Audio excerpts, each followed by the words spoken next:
Yo, yo, yo, what is going on? Ladies and gentlemen, it's your host, it's your boy, from the other side of the pond or from wherever you are. It's Rapstar Boxing motherfucking knowledge.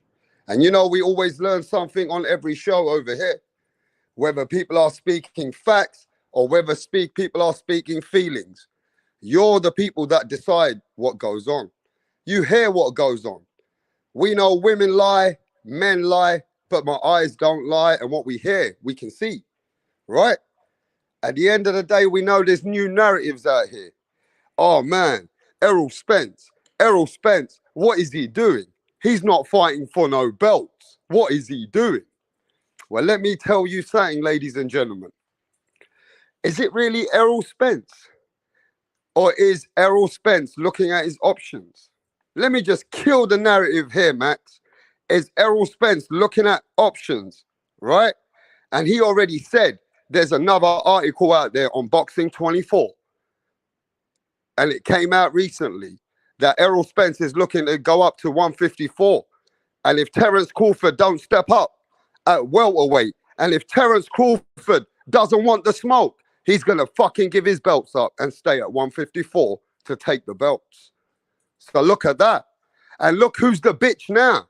Ladies and gentlemen, who's going to look like a bitch if Errol Spence is moving up and leaving options for Terence Crawford to sign a contract so he can have undisputed? And if not, he's going to fight a fight right now at 154. And guess who's following him to get a payday? Is it really Errol Spence? Or is Keith, the one last payday, Thurman, going up to 154 for no belts? Keith Thurman going to 154 for no belts to be moved around like a bitch. And they're treating Thurman like a bitch. So who's the bitch now? Is it Thurman for the one payday? He should be refusing the fight. Or is it Errol Spence, who's already cleaned up and waiting for options and making his options? Now, who's chasing him like a beggar at 154? Huh? Who's chasing him like a beggar to suck Errol Spence's dick? It's that one-time payday, Mr. Keith, one-time payday Thurman. Mr. One-time payday Thurman needs that money. So you can move him like a hoe and he'll come like a hoe then.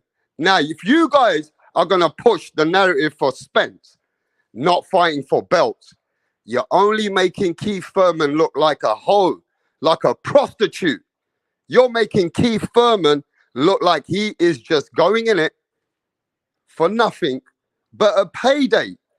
So Keith Thurman should step up. Keith Thurman should say to the world and go on the mic and get to the fucking smoke and tell people that I don't want to fight this fight for no belts. Huh?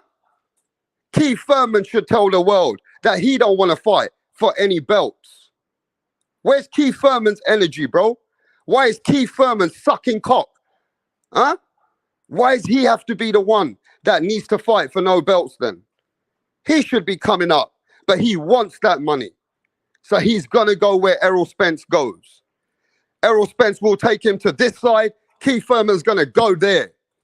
If Errol Spence goes over here, Keith Thurman's going to come like a little fucking dog. Keith Thurman needs to fix up and talk. And he shouldn't be going to 154 if there's no belt. But guess what? He don't give a fuck.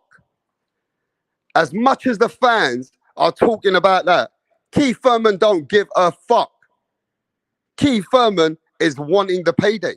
So all the fans who are saying, oh, Errol Spence is not fighting for belts. Well, Keith Thurman's running there like a hoe to take that paycheck. And that's how bad it looks. But the truth is, we will find out in the next few weeks or in the few days that if Errol Spence is going to stay at 154. And if Errol Spence is going to stay at 154, right? If Errol the True Spence Jr. is going to stay at 154 and Keith Thurman just goes there for a paycheck and gets beaten up, and then Errol Spence continues his journey at 154, Yo, I'm a Keith Thurman fan. I'm a Keith Thurman fan. But Keith Thurman going for that one big paycheck. And listen, respect for Keith Thurman, bro. Respect for Keith Thurman for going for that paycheck. Errol Spence is going at 154. And if his options don't come at 147 for undisputed, he's going to say, fucking take those belts. I ain't going to kill myself or nobody. Terence Crawford's talking too much shit anyway. Crawford acting like a businessman. So he's going to say to all of you motherfuckers, fuck him. I'm going to 154. If the bitch wants to come over there and get a payday, I'm over there. That's all it is. Look, Keith Thurman don't need to follow people around just to get his money, bro. Keith Thurman is a big enough name himself. But Keith Thurman wants this fight at 154.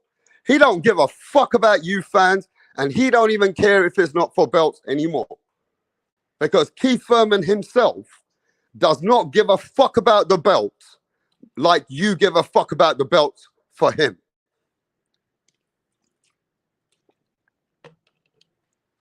If Keith Thurman signs this fight, he wants hey, listen, where's Canelo Alvarez? He want payday? He want payday, payday, payday, like Canelo Alvarez says. He want payday. That's all he wants is payday. Stop the bullshit. And look, I'm not like you guys going to try and make a story up for Keith Thurman. I'm not going to sit here and break down everything for Keith Thurman. Why he's going to win this fight and why he's going to be in this fight and why he's got the best resume. Man, that's a has-been. That's history. If we're going to talk about history, let's talk about other fighters in the history then. Right? We're talking about 2023. I'm not in it for a man's payday. I'm not in it for Keith Thurman's payday. Keith Thurman's payday means that he's going to get his ass whooped. I ain't in it to see Keith Thurman's payday, bro. I want to see Keith Thurman go for legacy. I want to see Keith Thurman get a real fight that he wants to win. But he just following Errol Spence. And if Errol Spence stays at that weight class, then Keith Thurman came for one time last payday. And ain't nothing wrong with that. Ain't taking away from his legacy. It's not going to take away from what Keith Thurman has done in his life, right? We can't take away that Keith Thurman was a unified champion. And at one time, he was a top, he was a top G. You got to give Keith Thurman that. He was a top G, right? But we're talking today, it's unfortunate that Keith Thurman is going to go up in weight, fight for no belts, and get his ass busted. And that's going to be bad for the Keith Thurman fans. But Keith don't care. Keith don't care. So why do you care? Huh? Keith don't care. So why do you care? Why the fuck do the boxing fans care if Keith, one-time Thurman, does not motherfucking care? What you want for Keith Thurman don't want for himself. What you want to see him go out, he don't want to care about that. Al Heyman going to tell Keith, yo, Keith, we can make some money now. All right? You're going to get close to 7 to 8 million, maybe 10 million. All right? And Errol Spence is going to get 13 to 14 million. So go follow Errol Spence and go over there at 154 and fight. All right? At the end of the day, Errol Spence is doing his shit. And Errol Spence is going to treat Keith Thurman like a bitch. Errol Spence is treating maybe Keith Thurman like a hoe. And Keith Thurman's going to sign that fucking dotted line. So he don't give a fuck. If Errol the Truth Spence Jr., yeah? If Errol the Truth Spence Jr., brother, right, says, fuck Keith Thurman, bro. I don't give a fuck about him. He already said it. And he said, okay, you want to fight, bitch? And this is how it feels. You want to fight, bitch? All right, you ain't even going to get no belt. Come up to 154. I'm going to go up to 154. And if Terence Bud Crawford don't want to fight the bitch, I'm going to give up my belt. Fuck all of you pussies. And that's what these guys are doing. Now you got a man who's telling you, go fuck yourself, you ain't getting no belts, and I'm going to treat you like a bitch. And you got Keith Thurman going to sign the dotted line. Come on, bro. Keith Thurman is going to sign that dotted line. Why Errol Spence is going to tell him you a bitch. Hey, Keith Thurman, if I was you, I would come out on this fucking, on your own fucking platform and tell the world that you ain't about that. You know what I'm saying? You should come out and just boycott the fight, bro. If Keith Thurman believes that he's worth more as a person and he wants legacy and he's not about just the one last payday, then I want to see Keith Thurman come out and say something.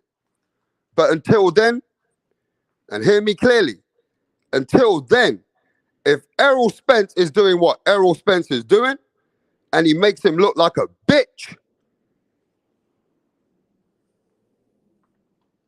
then Keith Thurman shouldn't be going out there to look like a bitch then. It's as simple as that. All right? At the end of the day, we don't know what's going to happen in the future.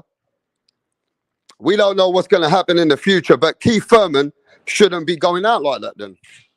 He shouldn't be looking to get beaten up or have a fight for no belts. But if Keith Thurman wants that money, bro, you can't blame him.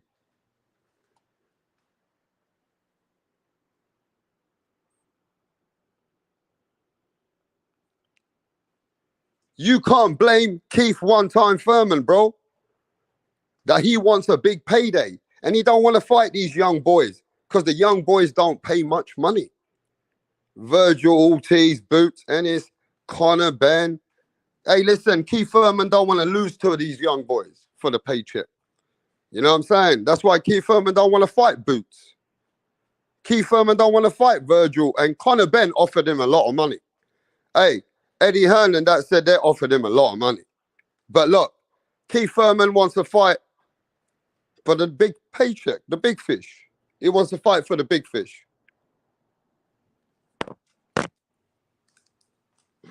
Yo, give me a second, guys. Give me 1 sec.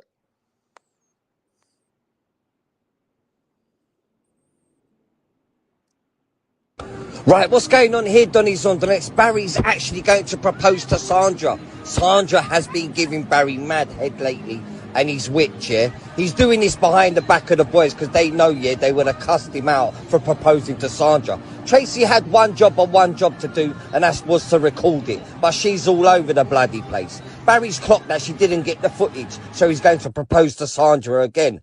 Oh, for fuck's sake, Tracy! What's going on?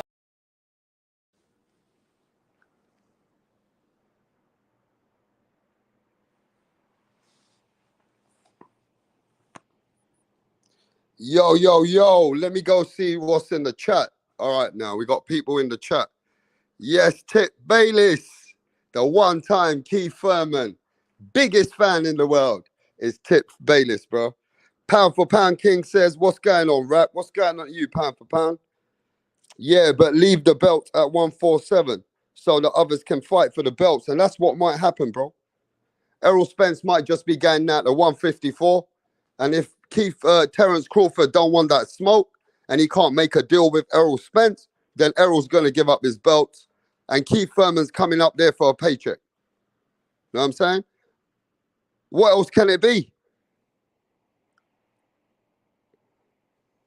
Man, listen, you've given a lot in the chat, but we're going to let you come over here and cook, bro. We're going to let you come and cook like always. Yes, man. Punch, drunk, boxing. What's happening, bro? What's happening, punch, drunk, boxing? Yes, man. Let me get me cup of tea and me crumpets going. Let me get me motherfucking cup of tea and me crumpets going. For Keith one-time Thurman out here. Yeah? Yo, Mike from Boston. What's up, brethren? Yes, man, Bomber Clark. What y'all say, Mike? Danny Medina. What is going on, brethren? Yes, sir. Hey, listen, not all the content can it be everything you can be a fanboy of. You know what I'm saying? We can agree to disagree, and everybody's got their opinion.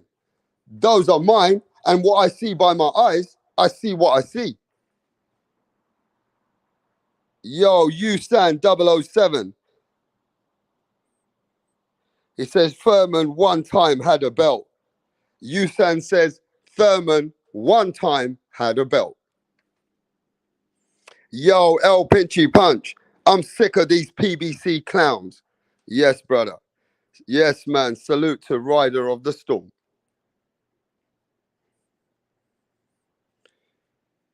Yo, Chavo. Yes, Chavo TV in the motherfucking house. John McSmith, my brethren. John McSmith. Yes, sir.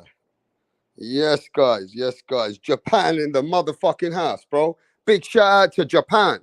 Yes, Japan. Yes, man. Pound for pound, #1. Japanese are running boxing. Yeah? In the lightweights, Japanese are running 118 pounds. Ioka's running his weight class versus he's fighting Franco.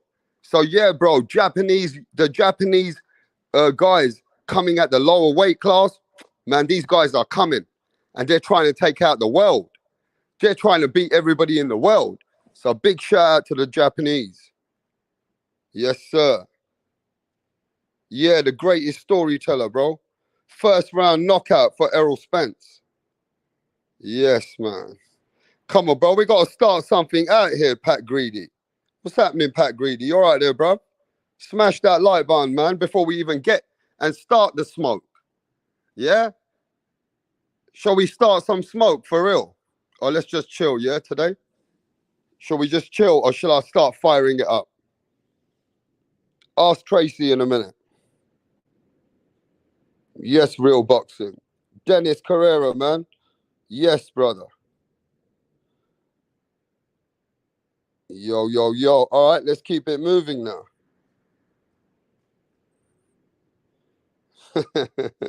People are going at Tip Bayless right now in the chat, bro. What's Tip Bayless done? You know what I'm saying? Yo, let's get my favorite rapper, the worst rapper in the motherfucking house. Give me a minute, guys. I need a minute. So let's get the rapper in the building. What up? How are you? I'm great. Can we meet you?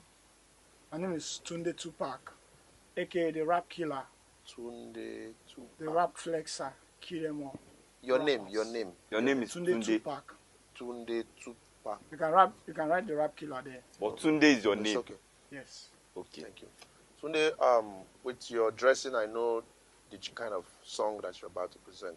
Yes. So you want to tell us about it?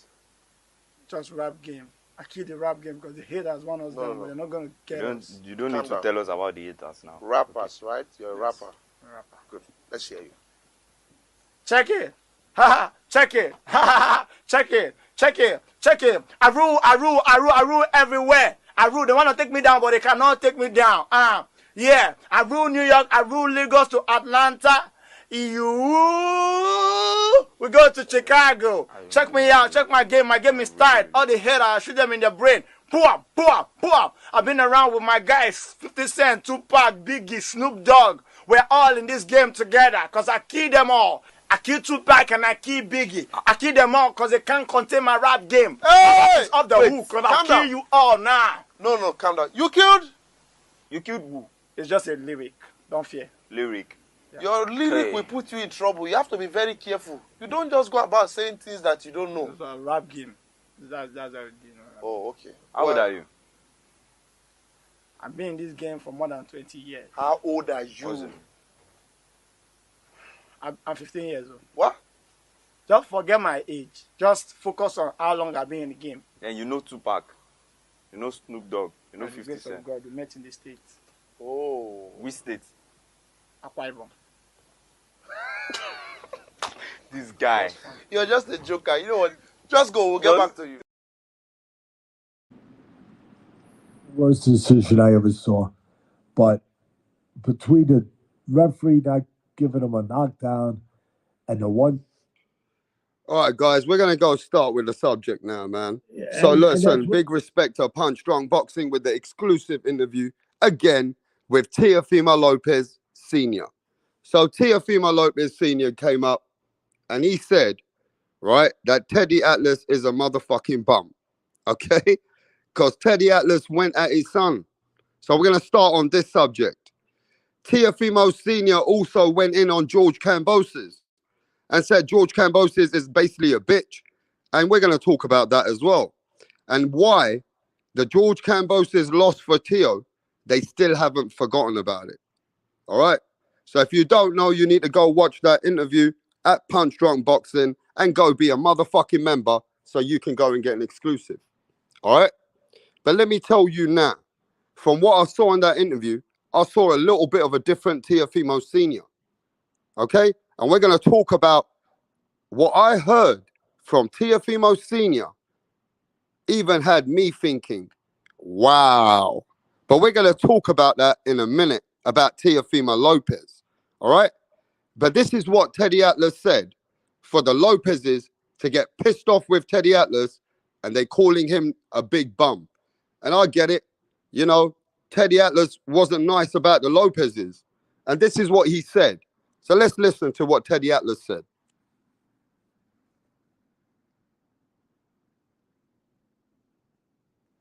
That's what happened.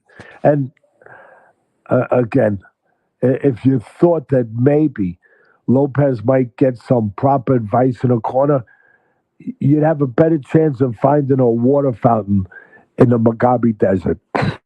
Really. And I don't think there's any water fountains in the Mugabe Desert.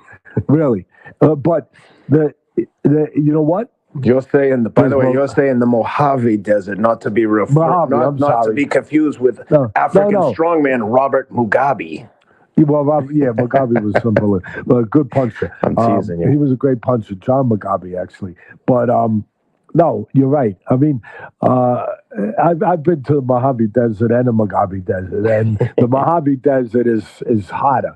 And there's definitely, see, the Mugabe Desert, you might actually get a water fountain. The Mojave Desert, no fun. But I tell you what you could get, and you do get in any desert, Ken. You get a mirage. You get mirages of something that you think is there and it's not really there. And you know what the mirage is? It's what I'm talking about. Really, I hate to say it again, but I got to say it. The mirage is his father. I mean, he's like a prop. The only people that give him any credence of existence are the producers of mirages, ESPN and their crew of writers, because they got writers on, talking on the air, and talkers. I mean, the fighters know what they're talking about, but but they still go along with the howling for their meals because they know that their boss, which is Bob Arum, it's not ESPN, it's Bob Arum really, it's both, but Bob Arum's their boss. They know that they got to make their boss happy, so they gotta they gotta do their little little howling, for their meals.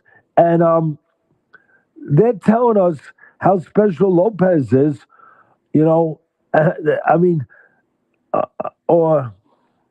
it's unbelievable. They're talking about how special he is, how they're talking about his father.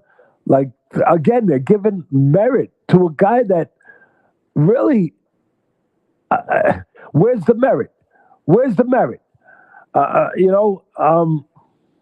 You got, I thought, again, not the worst decision I ever saw, but between the referee not giving him a knockdown and the one judge having it so far apart, I thought it was a fight that either Martin could have won by a point or two, or you give it to Lopez if you want for being, I guess, a little bit more, obviously more aggressive, to give the kind of score they gave.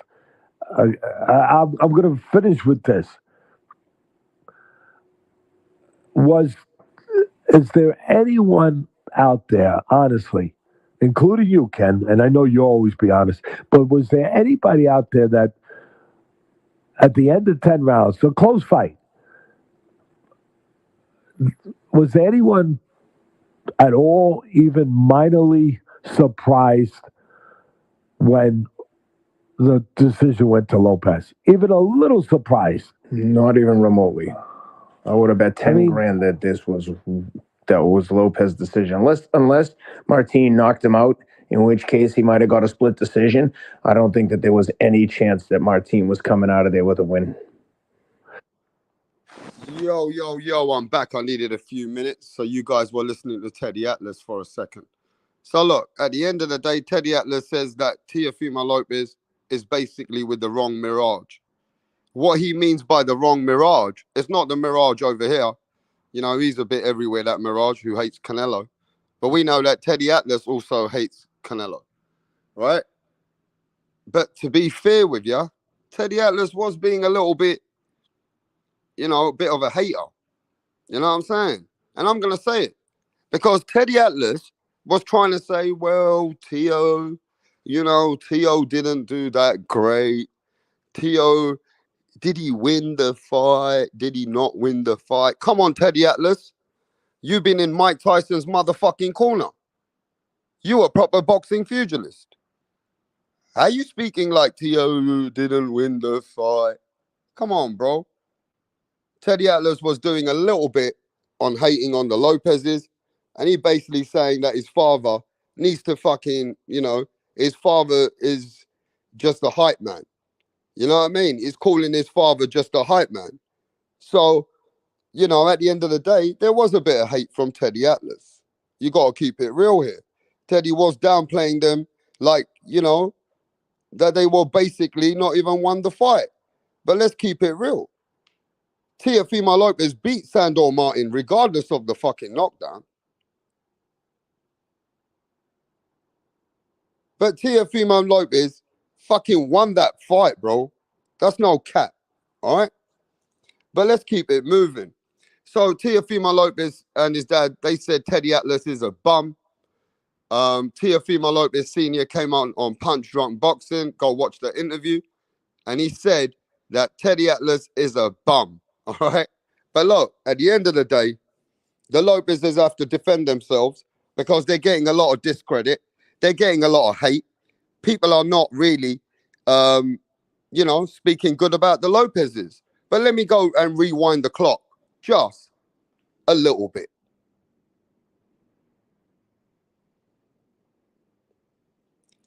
When Teofimo Lopez became an undisputed fighter,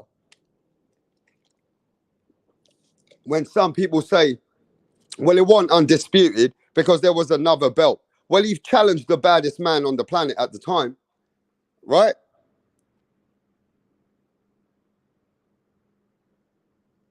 And when Teofimo Lopez beat the pound for pound, number 1, 2, 3, however you want to cook it, 3, 2, 1, the Matrix, the White Jesus, no matter how you call it, Lomachenko is a motherfucking one of the baddest men at the time, and even still is.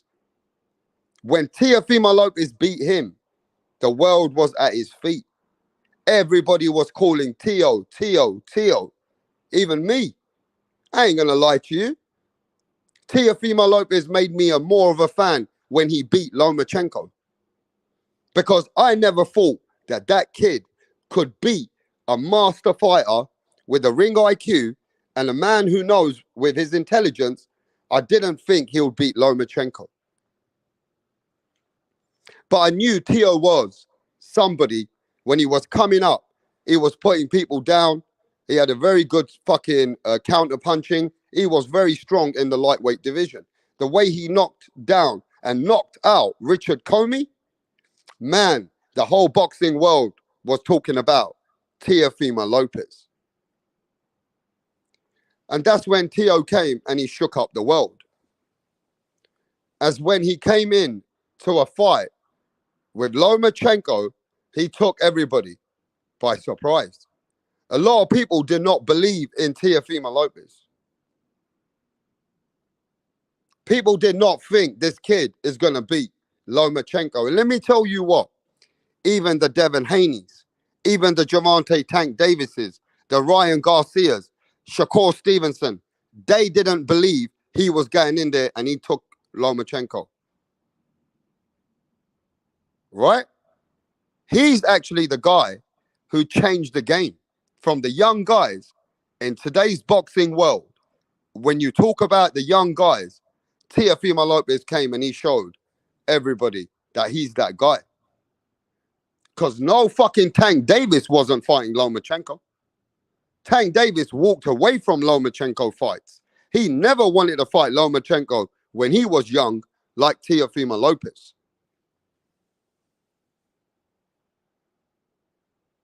So we got to keep it real here. That Teo did something in boxing and turned it around. And that's when everybody was on the, Teofimo Lopez, and I'd say a hype train as well.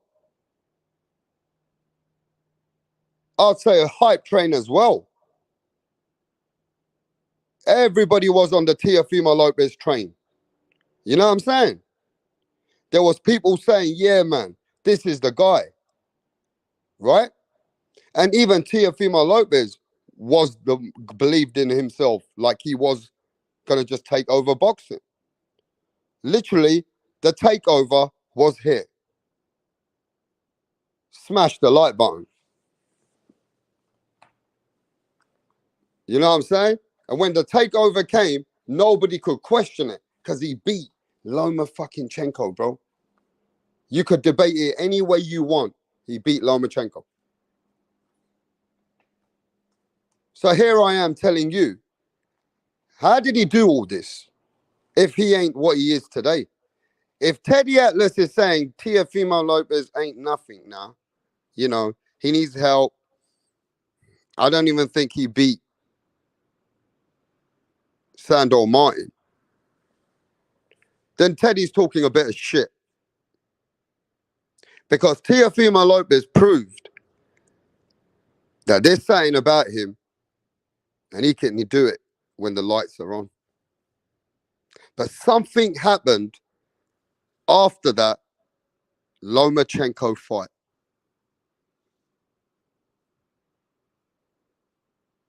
Something happened after that Lomachenko fight.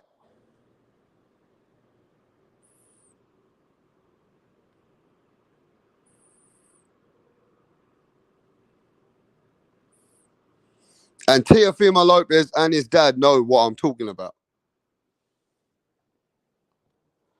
After that Lomachenko fight, they became the top of the game. They were pound for pound fighters, and Teofimo Sr. became a trainer of the year. And when Teofimo Lopez got the fame, and I got all the pictures. You want to see the pictures? I just got to download them. When he was in UFC, sitting down with Dana White, when he was on his commercials, doing his commercials, when they had portraits, pictures getting made of him, and he was going to sign them. I've watched all of that. And big respect for Teofimo Lopez. He became overnight the man. Everybody wanted to speak Teofimo Lopez's name. At that period, every brand, UFC were calling him, Budweiser were calling him, and he was signing Budweiser deals. Portraits were getting made and signed. The problem is, I believe him and his father couldn't just, it was too much, too quick. Their mind got off of what they were. That hungry Teofimo Lopez and the hungry dad had achieved everything that you said they couldn't achieve. They beat Lomachenko and won all the belts. They became $1 million fighter to a $3, $4, $5 million fighter. Are you listening to me? They became $1 million fighter to a $3, $4, $5 million fighter with endorsements, with companies, and everybody's calling his name. Teofimo Lopez became a superstar overnight. He was going into, he became a star. Teofimo Lopez became a star, and he was getting ready to become a superstar. Listen to me carefully, bro. Do you know that Teofimo Lopez still got his Budweiser deal? He gets his Budweiser commercials. If he had beaten Kambosos, let me just tell you something here right now. Teofimo's stock value, market value, was going way up. He was going to be a $10 million fighter overnight. And when he beat Lomachenko, yeah, a lot of shit did happen. We know that things happened, and they went into the purse bid. They signed with Triller. After Triller, they came back to DAZN, and Eddie Hearn put up the fight for Teo. But at that time, when Teo was that man, there was hundreds and hundreds of people in Teofimo Lopez's head. And his father was celebrating Trainer of the Year 2020. He was Trainer of the Year. And what did he say when he was Trainer of the Year? I've already done it.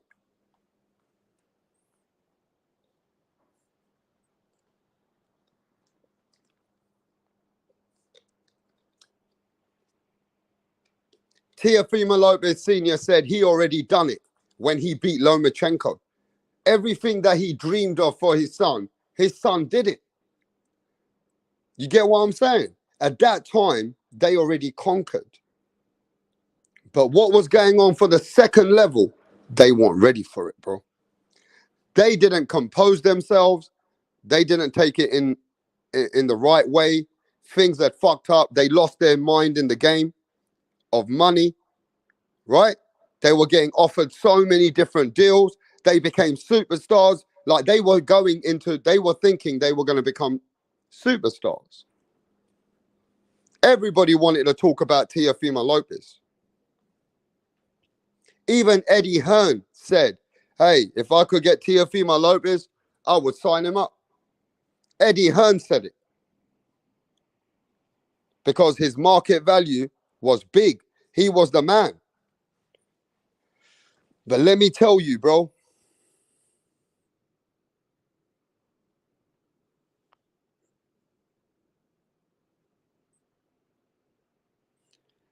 That George Kambosos fight really fucked up everything for Teofimo Lopez.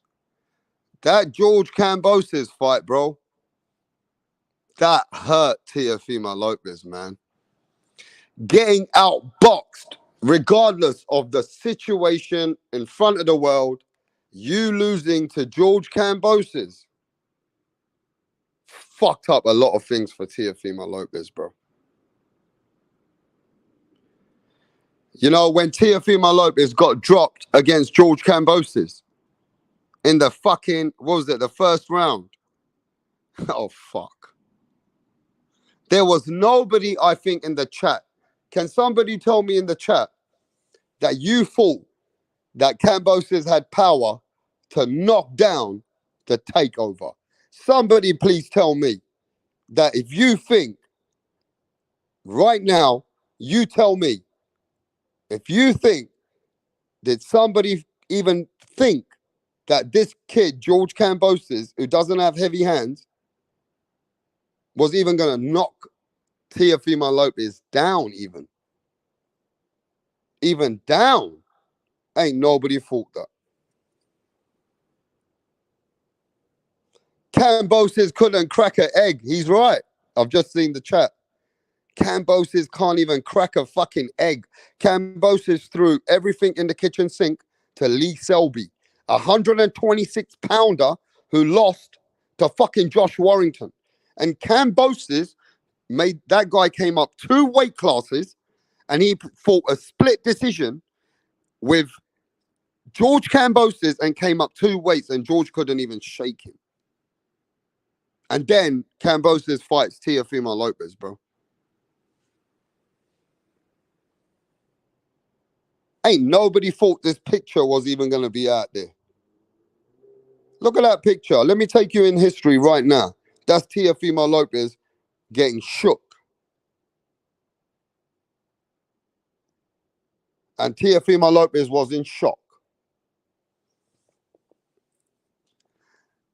And the problem was, even his father said, I'm going to tell my son to go in there in the first round to just go knock out George Kambosos. And that's what Teo did try to do. In the first round, Teo was landing hands on George Kambosos.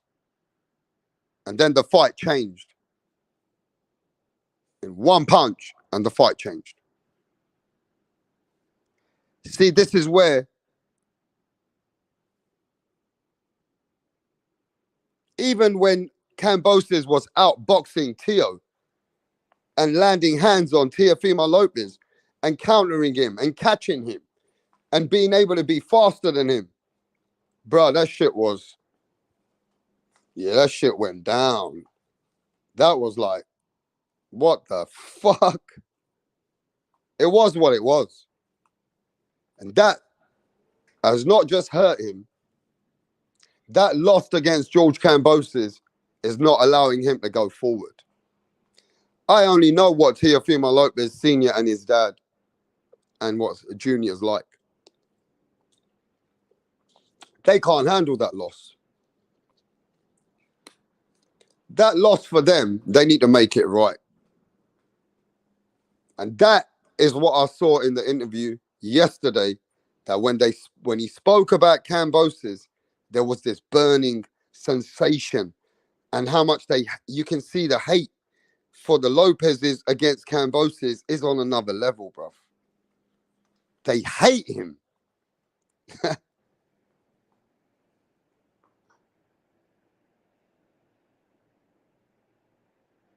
I'm just saying, they hate him, bro. They hate Kambosos. They want to murder Kambosos because Kambosos fucked up their whole life. George Kambosos, it's hurt him, bro. That's fucked up. Him losing to George Kambosos and beating Lomachenko, it is fucked up. Because he knows, and his dad knows, that they fucked up big time. And they got to eat that crow. And they can't eat that crow. They can't get over it. Anywhere they go, they can't get over it. George Kambosos has fucking fucked them up, bro. They got to get George Kambosos again.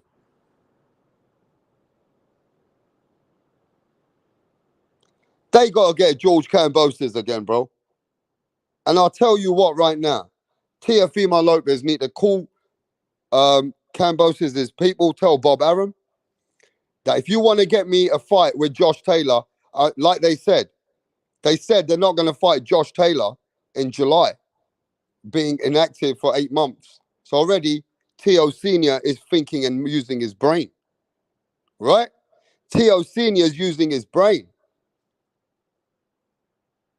All right? So at the end of the day, man, I'm just going to say this, bro. It is what it is. And Teo Sr. said to my friend, Punch Drunk Boxing, I need to fucking get George Kambosos. We want George Kambosos. All right? They can't get rid of it. It's implanted in their brain. And what did his dad say? He said, my son knows that he wants that. My son wants that punch. That's what he said. So they can't move forward. They need to get Kambosos back. And what they need to do, they need to show the world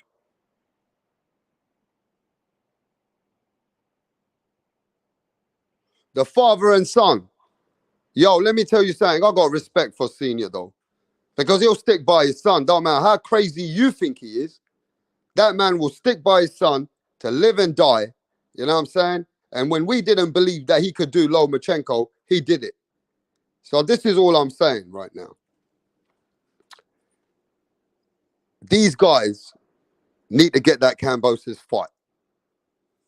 They need to get Kambosos at catch weight, 138, make it even, right?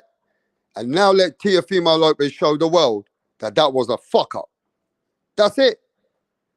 TEOFIMO Lopez and his dad need to show the world that that was a fuck up. They fucked it up. And now they're going to make it right. But he got to make it right. He got to make it right. And if he does that, they'll get rid of it. They won't need to talk about Kambosos anymore. They don't need to worry about Kambosos anymore. Because everywhere they go, it's always about Kambosos. Even at a post-fight, it's about Kambosos. right?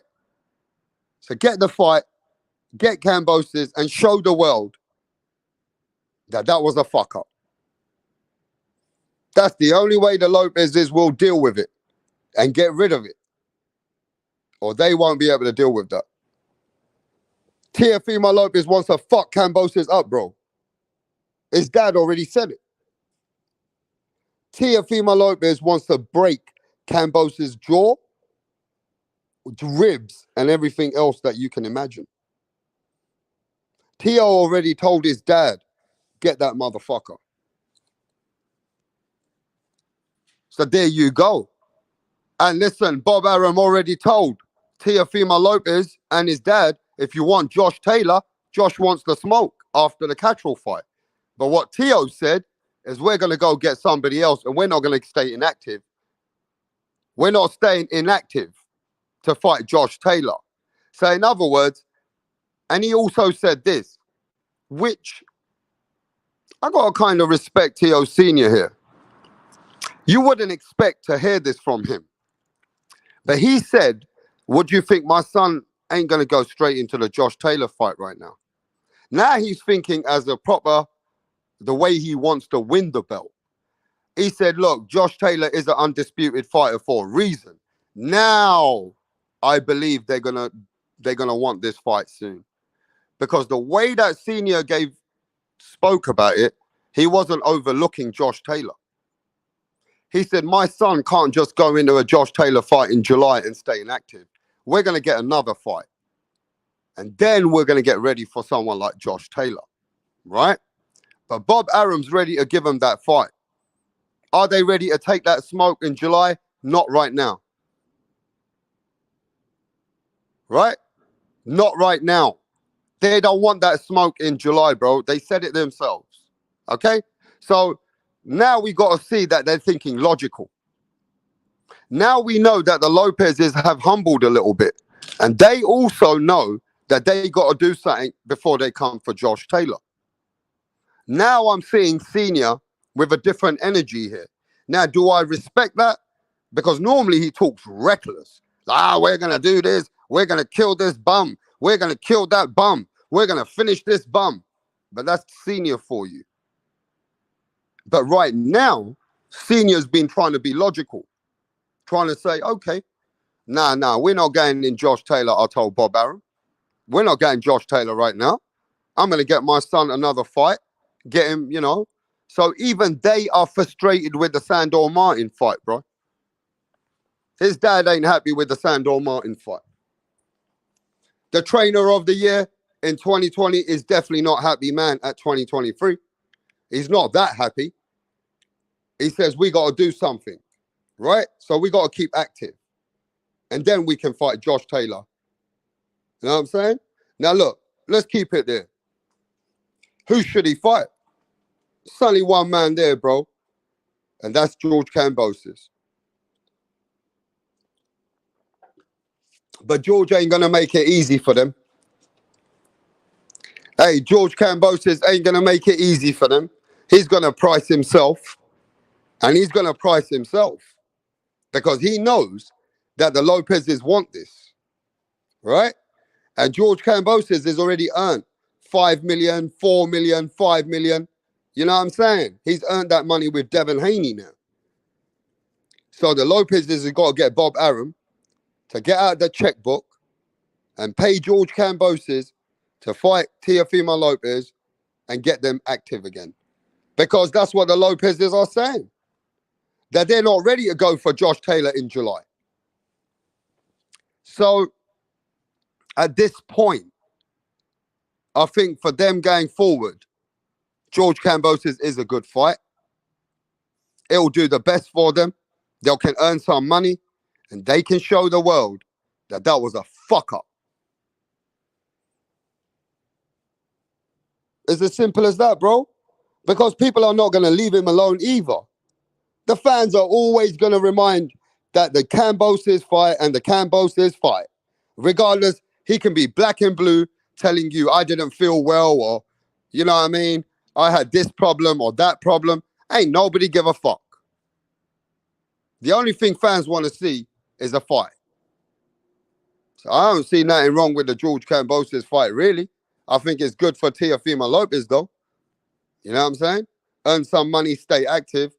Now, them not wanting the smoke straight in July with Josh Taylor, then that shows that they got to work on some stuff after the Sandor Martin fight, bro. They got a few things to work on with Sandor Martin. But let me see what the chat's saying. I just saw the chat. Peter in the motherfucking building. Kambosos versus Lopez. Again, that sucks. If they lose to Kambosos a second time, it will fuck him up mentally. He will really question if he has it, if it's dangerous. Wow. Fuck Kambosos. That's a risk with no reward, says Mike from Boston. But they don't look at it like you, Mike. Mike, these motherfuckers are different.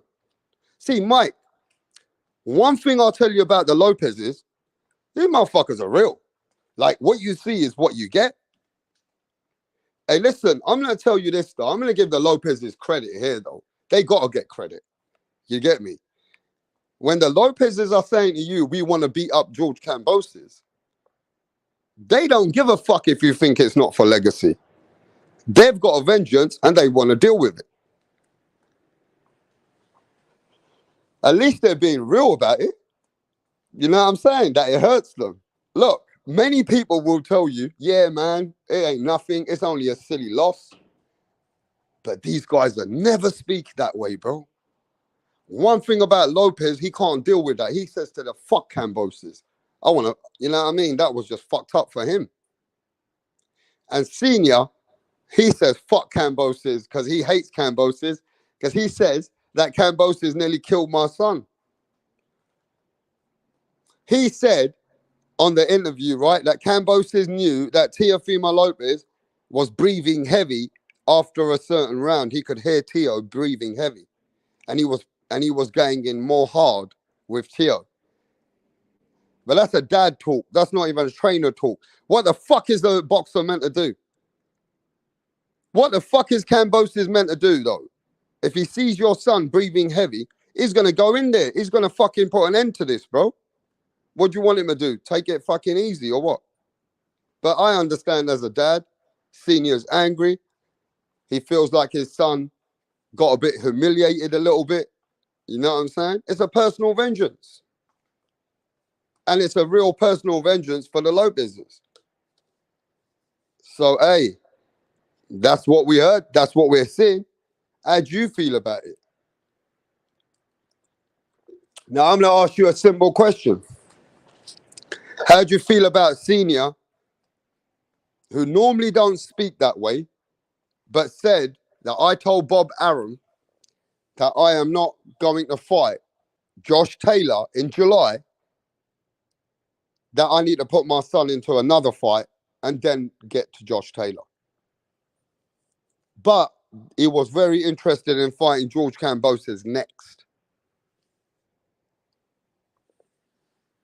He's very interested in fighting George Kambosos next.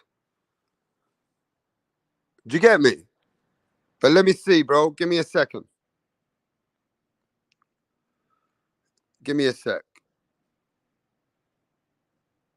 Mike from Boston says, all right, Burbio says a 7-month layoff. No boxer should wait that long for a title shot. All right. Mike from Boston says, what if he goes in there and the same fucking thing happens? Yeah, that would destroy Teofimo Lopez's career. Mike from Boston, if Teo lost to fucking George Kambosos again, that will be just that would be it, mate. That'd be it. That'd be it. You can't expect him to go forward at 140 after that, bro. It's tough for him. He's gonna have to make some money fights. He's just gonna have to make money fights, bro. He can't make 135 anymore. He loses to fucking Cambo. Hey, Mike, he loses to Cambo again, bruv. That'd be fucked up, bro. I'm telling you.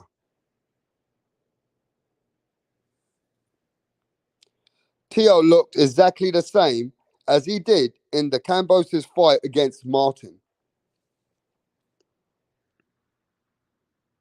Teo looked exactly the same as he did in the fucking Kambosos fight against Martin.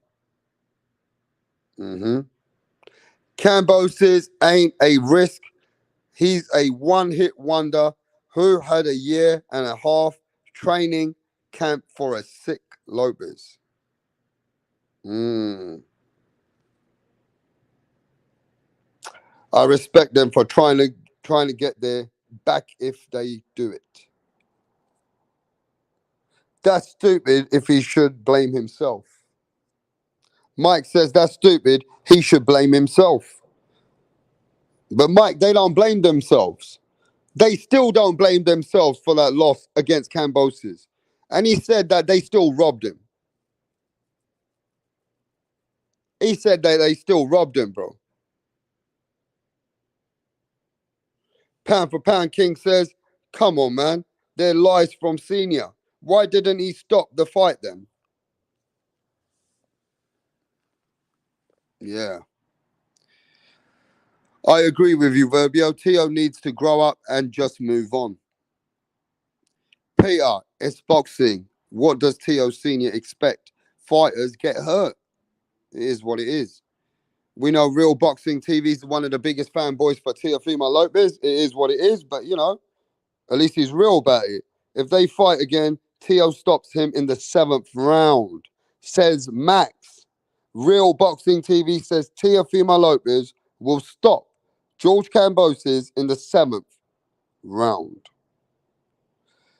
Benny says, yo, smart move, Senior, smart move from Senior, a lot of money and get back there.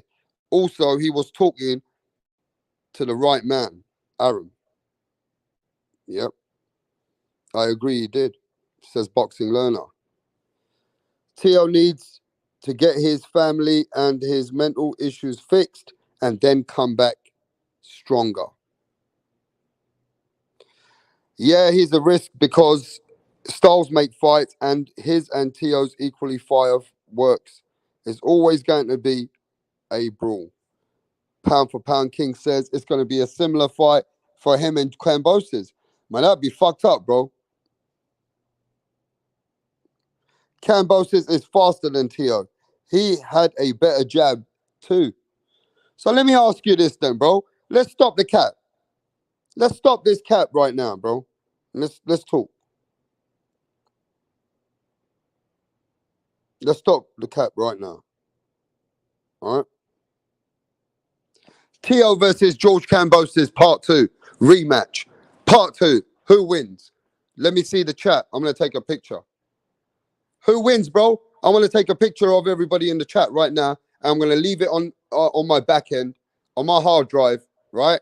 And when the fight happens, after the fight, I'm gonna put it up. Let's talk. TEOFIMO George Kambosos next. Who wins? Lopez knocks him down in the fuck out.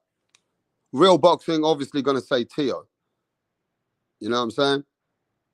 He doubted himself. Live TV, bro. Teo. Faisal says Teo. Lopez wins over Kambo. I love Teo, but him and his dad are weird. Teo by knockout.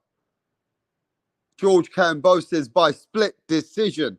Chavo TV is saying Kambosos wins. What? Chavo TV is the man who's going against all of you people right now. Shit.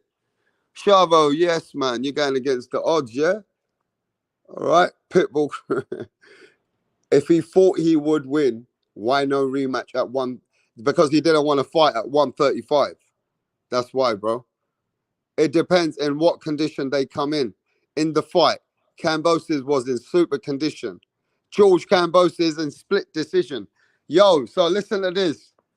Hey, listen to this. Listen to this. You got Boxing Learner. I know he's from America, my bro. And we got Chavo TV. Now, both of these guys have said George Kambosos wins a rematch. But 88% say TEOFIMO Lopez wins. You guys want to have that smoke? Do you guys want to have that smoke? Or I was going to shut it down early. Do you want to have that smoke? I'm going to ask you again. I'm going to cook for a little bit longer and I'm going to shut it down myself. Do you guys want that smoke? Do you want to talk about it? Max, do you want that smoke? Do you want the link, Max? Or I'm just going to cook and I'm out. Today it was like that, bro. I'll let you guys cook if you want.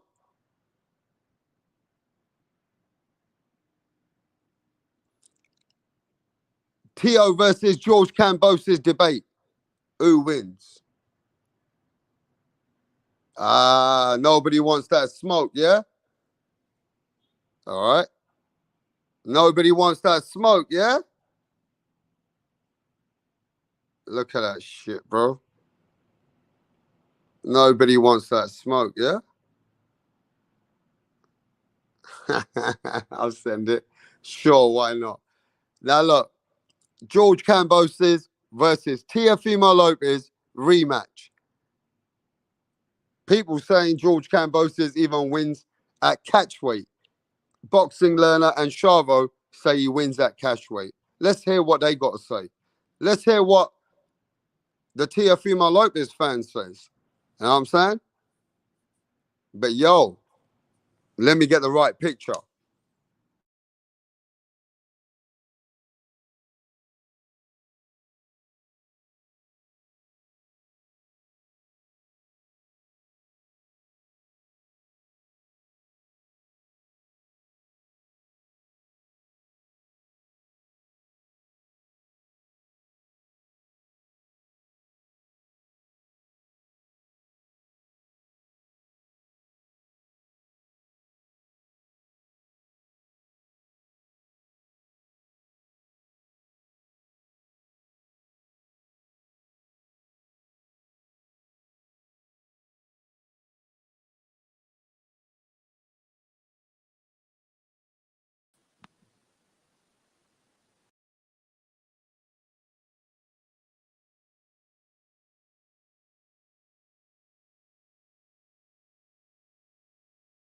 Yo, what's happening, Boxing Learner? How's it going, bro? All right, I can't hear you, whatever it is.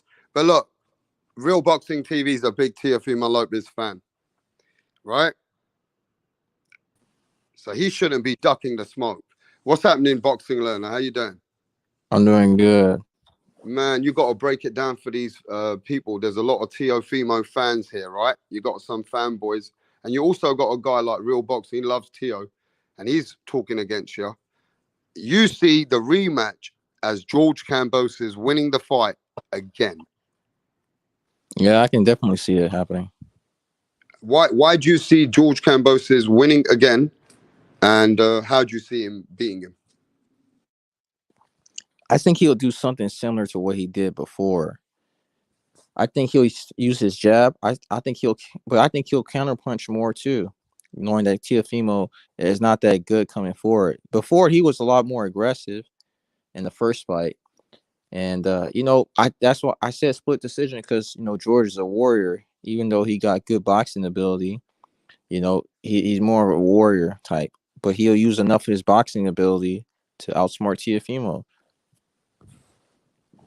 Yeah, I mean, I wish the Teo people come on here. Max is a fucking ducker. He always talks about Teo every day of his life. You know what I'm saying? But let them come. You keep cooking, bro. You think Teo has got limited skills, like, you know what I'm saying? I'm gonna let you cook until somebody wants to talk about Teo. I do. So let me tell you now, I'm do. gonna hear you out. Go on. Mm-hmm. Yeah, go on. Well, I do think TEOFIMO does have limited skills, but I think he's good at what he does. Just because you can't do everything doesn't mean you're not good. TEOFIMO is a good counterpuncher. He uses athleticism very well, but at the elite level, you can't just abuse your athleticism. Jerron Ennis was doing a lot of that in his fight against Karen. He would abuse. Right. He would use a lot of jumping, a lot of athleticism. But you need to learn how to cut off the ring. Like, there was a time where he could have stopped the fight, where he could have put Kambosos in his place. I think it was in the 10th round. Yeah. After he dropped him, he was real close to stopping Kambosos that round, but he couldn't pin Kambosos to the ropes. And then there was another time where Kambosos was on the ropes, and then Tio literally tried to bum rush him, and all Kambosos has to do was just sidestep, and he was out the way.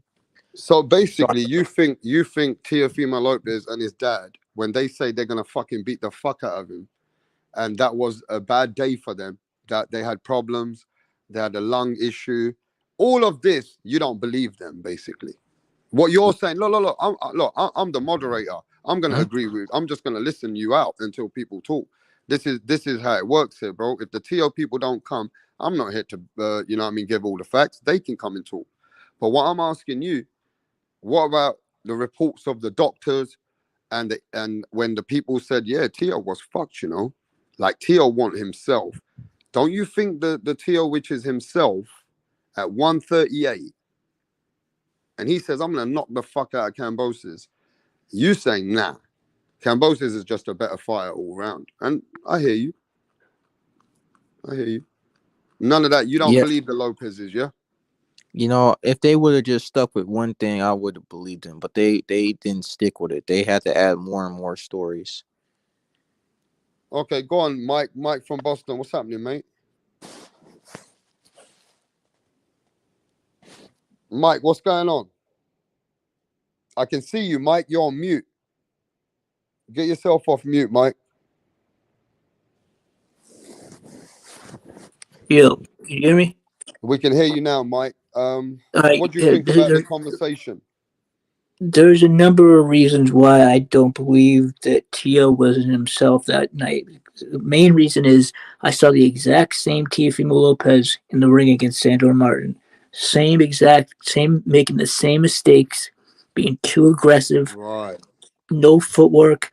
It's like he changed. Ever since he beat Lomachenko, he's not looked like a good fighter anymore. He looked like an amazing fighter in that fight against Lomachenko, but ever since then, he's made mistakes, and he's got this attitude. Going into that fight with Kambosos now, saying, "Oh, I'm going to knock him the fuck out." That's Mike's the wrong. Cooking, Max. You're cooking.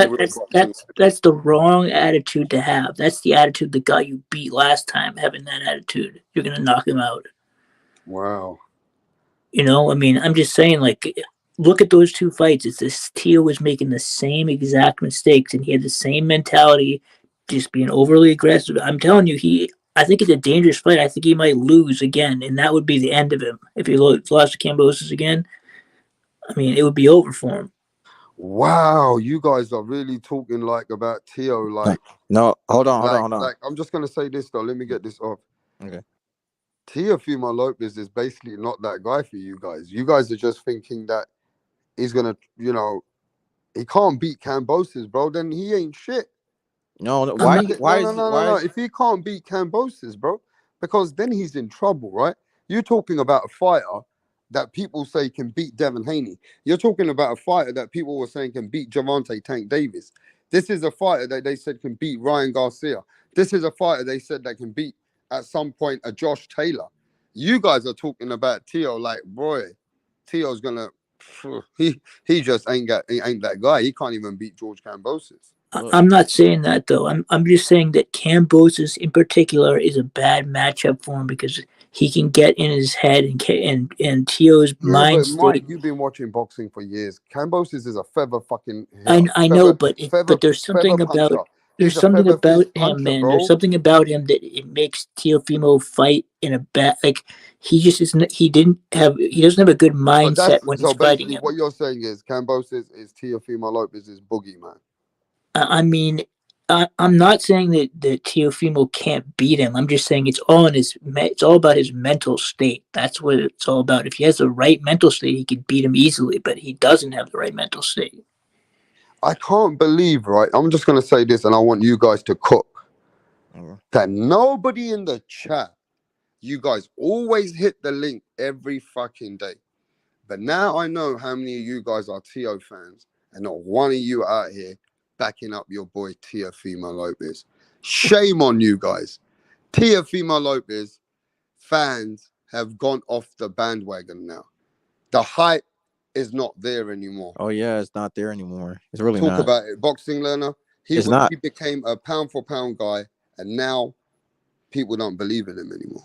Well, for one thing, I don't believe in that he should have been placed as a pound for pound guy. I think as I've watched more and more boxing, I've come to learn that pound for pound is about consistency.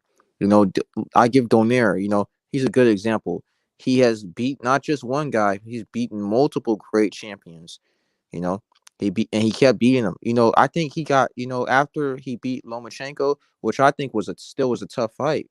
And I think everybody just kept handing him platitudes. Like you guys still do more, in my opinion. You gotta continue to be consistent. That's why I like Crawford a lot. He's been consistent this whole. They kept saying he's a bum, he this, he that, but no one's beaten him yet. He's 30 what 5, and he's still knocking people out. He's still defending titles. He's been a 3 division champion. You got to do more than just one big fight. Heck, no one really respects Buster Douglas. Buster Douglas knocked out Mike Tyson, but no one really gives a fuck about him. Yeah, but be fair though, the Lomachenko win is way better than any win on Bud Crawford's resume. Fair enough, but I gave it an example. Look, Buster Douglas beat a battered man than anybody, but no one gives a fuck about him. That's what I'm saying. You can beat. Look, this is what I think. I think Teofimo is a B-level fighter that beat an A-level fighter on the night. Just Yeah, like I agree. Buster Douglas did. Buster Douglas was a B-level fighter that beat You an have A-level just fighter. called. Wait. The Teofimo fans need to hear this from you. You have just said that Teofimo Lopez is another Buster Douglas. Hey, you said it. It's cool. You're saying it. I Hey, don't listen. think Let me just say necessarily. this in my chat right now.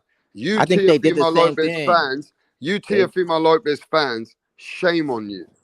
Shame on you, bitches. But I'm gonna let Mastermind cook. Mastermind. They say Mastermind. They Yes, say sir. styles make fights.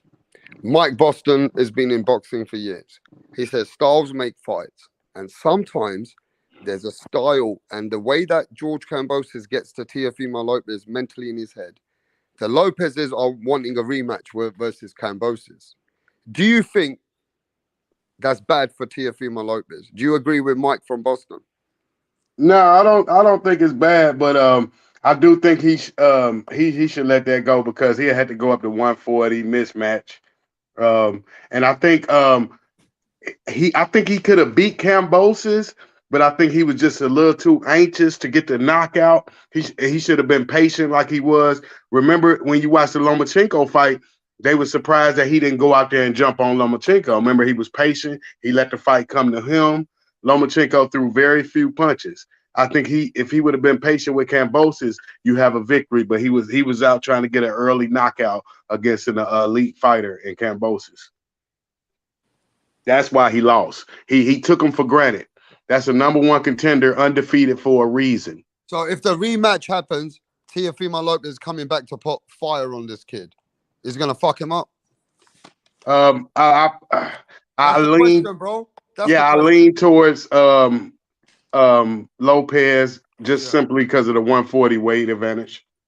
Okay, so there's one person here that still gives Teofimo Lopez some fucking credit. I say he's a good fighter just because I know. Just because you're not an A-level fighter doesn't. You don't think he A-level? You don't think he A-level? No, I think he abuses his athleticism. You got to get back to the fundamentals. Mm-hmm. Yeah, I hear you. He beat a southpaw with a jab. That's phenomenal. You rarely see that. He beat Lomachenko with the jab. That took a lot of discipline and patience. Wow, somebody here breaking it down for Teofimo Lopez. Mastermind is giving Teofimo Lopez some props, finally. Mastermind's here to back the Lopez. I'm not saying that he doesn't get any props. I'm just saying that, you gotta. Well, why don't you take what you did with Loma and keep on applying it? Exactly. Because the dudes look, wait. I want my boy Dirk to get into this. Dirk, I want you to answer it, and I want you to tell the Teofimo Lopez fans straight in their face. If this fight happens, because they've come on Punch's show yesterday, and they said if anything they want to fight Kambosos and beat the fuck out of him just to show the world. Do you believe that's a bad matchup and Kambosos can get into Teo's brain again, like Mike has said and like some other people have said?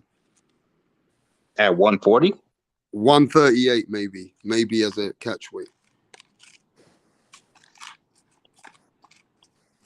I mean, I would have Teofimo winning the rematch, but I don't think it's going to be easy because outside of knocking people out, that's how Teofimo really wins most of his fights. If he can't knock you out, he really doesn't have a plan B. So that's why, to me, he's a B+ fighter, because he's very, very talented. Like, he's got good athleticism, good reflexes, good power, good speed. But as far as like fundamentals of boxing, he's kind of lacking. But yeah, he should beat Kambosos. Do you think Lomachenko brought out the A-level skill level from him? A-level skill? I don't think he beat Lomachenko because he was more skilled than Lomachenko. I keep saying that he beat that dude because Lomachenko was terrified of his power. Right. And Teo just a big dude, so he was kind of wary for the first 8 rounds. But when Lomachenko decided to start fighting him, he couldn't miss him. He was piecing his ass up. I remember he got hurt. TV. He almost got knocked out in the final round, though, if it wasn't for that damn referee. So who knows how the fight would have happened if Loma would have started out that way? Probably would have got knocked out early, 3-4 rounds. Who, No, Loma? another thing I wanna step it up here a little bit. I don't know if you guys believe in the Lopez's, like some people do, some people don't. But this was the guy that everybody was gonna say that at one time when he beat Loma, there was a lot of TO fans and everybody was getting onto the TO bandwagon. And now the energy's changing. Teo said they want the Devin Haney fight. They'll fight the Devin Haney's. That's fine. Do you think now the talk of him and Devin Haney, do you definitely lean towards Haney now? Or do you still believe that styles make fights? Teo's a good counterpuncher. They've sparred each other before. They've been in boxing and tournaments. They know what it's about as kids. Do you think Teo can still beat Devin Haney and catch him in the fight and stop him? Well, let's be real. If that fight were to happen, Teo will be the aggressor. Devin will be the one on the back foot. Yeah, that's right. Teofimo's not a good aggressor. He's an overly aggressive fighter. Yeah, and Teo doesn't really like doing that shit. He doesn't like coming to you. He'd rather you come to him. So that's why it's a horrible matchup for Teofimo Lopez. It's not a good matchup. Like, now, Regis Prograis, now that's a fight. That's a fight he should take because that style is more suitable for Teofimo. If you can't beat Regis, if you can't beat Regis or Josh Taylor, bro, you're not beating the Shakurs or the Devins of the world. Wait, hold on. You're putting Devin Haney above Josh Taylor and fucking. Are you serious? Above those guys. But you saw what Jack Catterall did to yeah, but that was one fight. Look, I know. One fight. Devin Haney's smaller than those. He looked. Hold on, let me say something. He's a boxer. He was. Jack Catterall is a pure boxer, and that's what he did to Josh Taylor. Like, yes. I'm telling you, have to think about it. The style, Josh Taylor. Exactly. He was supposed to destroy Jack Catterall, but Jack Catterall's an unbeaten fighter, a very underrated fighter. Very underrated fighter. Nobody knows his I'm not dissing that, but that doesn't change the facts. It doesn't change the facts. Let's keep this. A lot of casuals. Let me just give you 100% facts right now. When Josh Taylor, trainer, was training Devin Haney, Bill Haney said himself, "No, they're not going to fight Josh Taylor when they go up because they say they know too much about the camp." So they were them first people to say that about Josh Taylor. First of all, the second thing is maybe styles make fights. Everybody can have an off day. He won the fight. He's coming back for a rematch. What about if he comes back looking sharper and stops Catterall? Well, we gotta wait and see. Whole energy, and just because of one fight. Let's remember this. But let's remember this. The man's got the best resume, regardless whether you can hate it or love it, whatever it is. He's got a better resume. Beaten, unbeaten fighters like Branchik, beaten up Regis Prograis, beaten Jose Ramirez in his own country. At this point, at 140, I'm still gonna have to say that the mature fighter is Josh Taylor. I mean, Devin is building a pretty impressive resume of himself. Dude, Devin is not building an impressive resume. What are you talking about, man? If he fights Lomachenko, he would have Loma, Linares, and Jojo Diaz on it. That's not bad. Haney has not got power transcending even at 135. Rap, you sound no disrespect, Rap, but you sound like a casual right now. But even his father knows. Dude, he doesn't have the power at 135 so long. When has power ever won a fight? Even they put on 24 pounds the next day. So they're Dude, already How many cutting times we so got to say much weight skills pay the to bills? dude, be he at hasn't beaten 135, anyone bro. yet. Who has he Stop the beaten yet? cap out here, man. He still hasn't beaten anybody, man. He's got to Wait, fight wait, wait. someone who's good. So when George beat Teofimo, he beat somebody, but when Devin beat Kambosos, he didn't beat anybody. That's nonsense. Who Yeah, said that? I Who mean, to said be that? That's honest with you, rubbish. That's what you just said rubbish. is That's right. What you double just said is right. standards.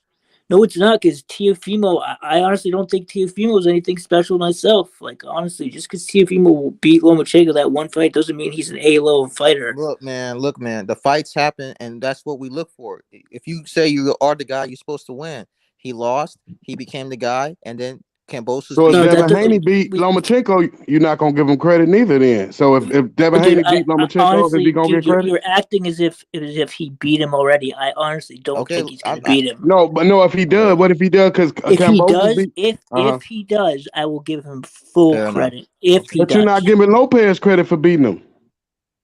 it's not that I'm not giving him credit, but you saw what's happened to him since then. I mean, have you not seen it in the last I two agree. fights? I He agree won. too. But I'm looking forward to see what Jack Catterall does against what's his name, Jack Taylor. I see if it's a similar fight or it's different. Because Josh Taylor, he looked like he kind of forgot how to fight in that fight. I'm like, what is he doing? I know I Yeah, wasn't but the if you only look one. at that fight again, I watched it the other day. In the later rounds, Josh Taylor got it together and he started winning A little really bit. convincingly. If you really look at Then it, he it was started just putting it partial. on Catterall, and he made Catterall scared. Like No, he Catterall was didn't. having It to was box partially constantly landed after that. shots. He wasn't I really think getting Yeah, to him like he that. was landing it on him afterwards. And if Partially you look at the landed. fight, he was getting stronger. So all I can say is we can only say won by a bad fight, but he still won.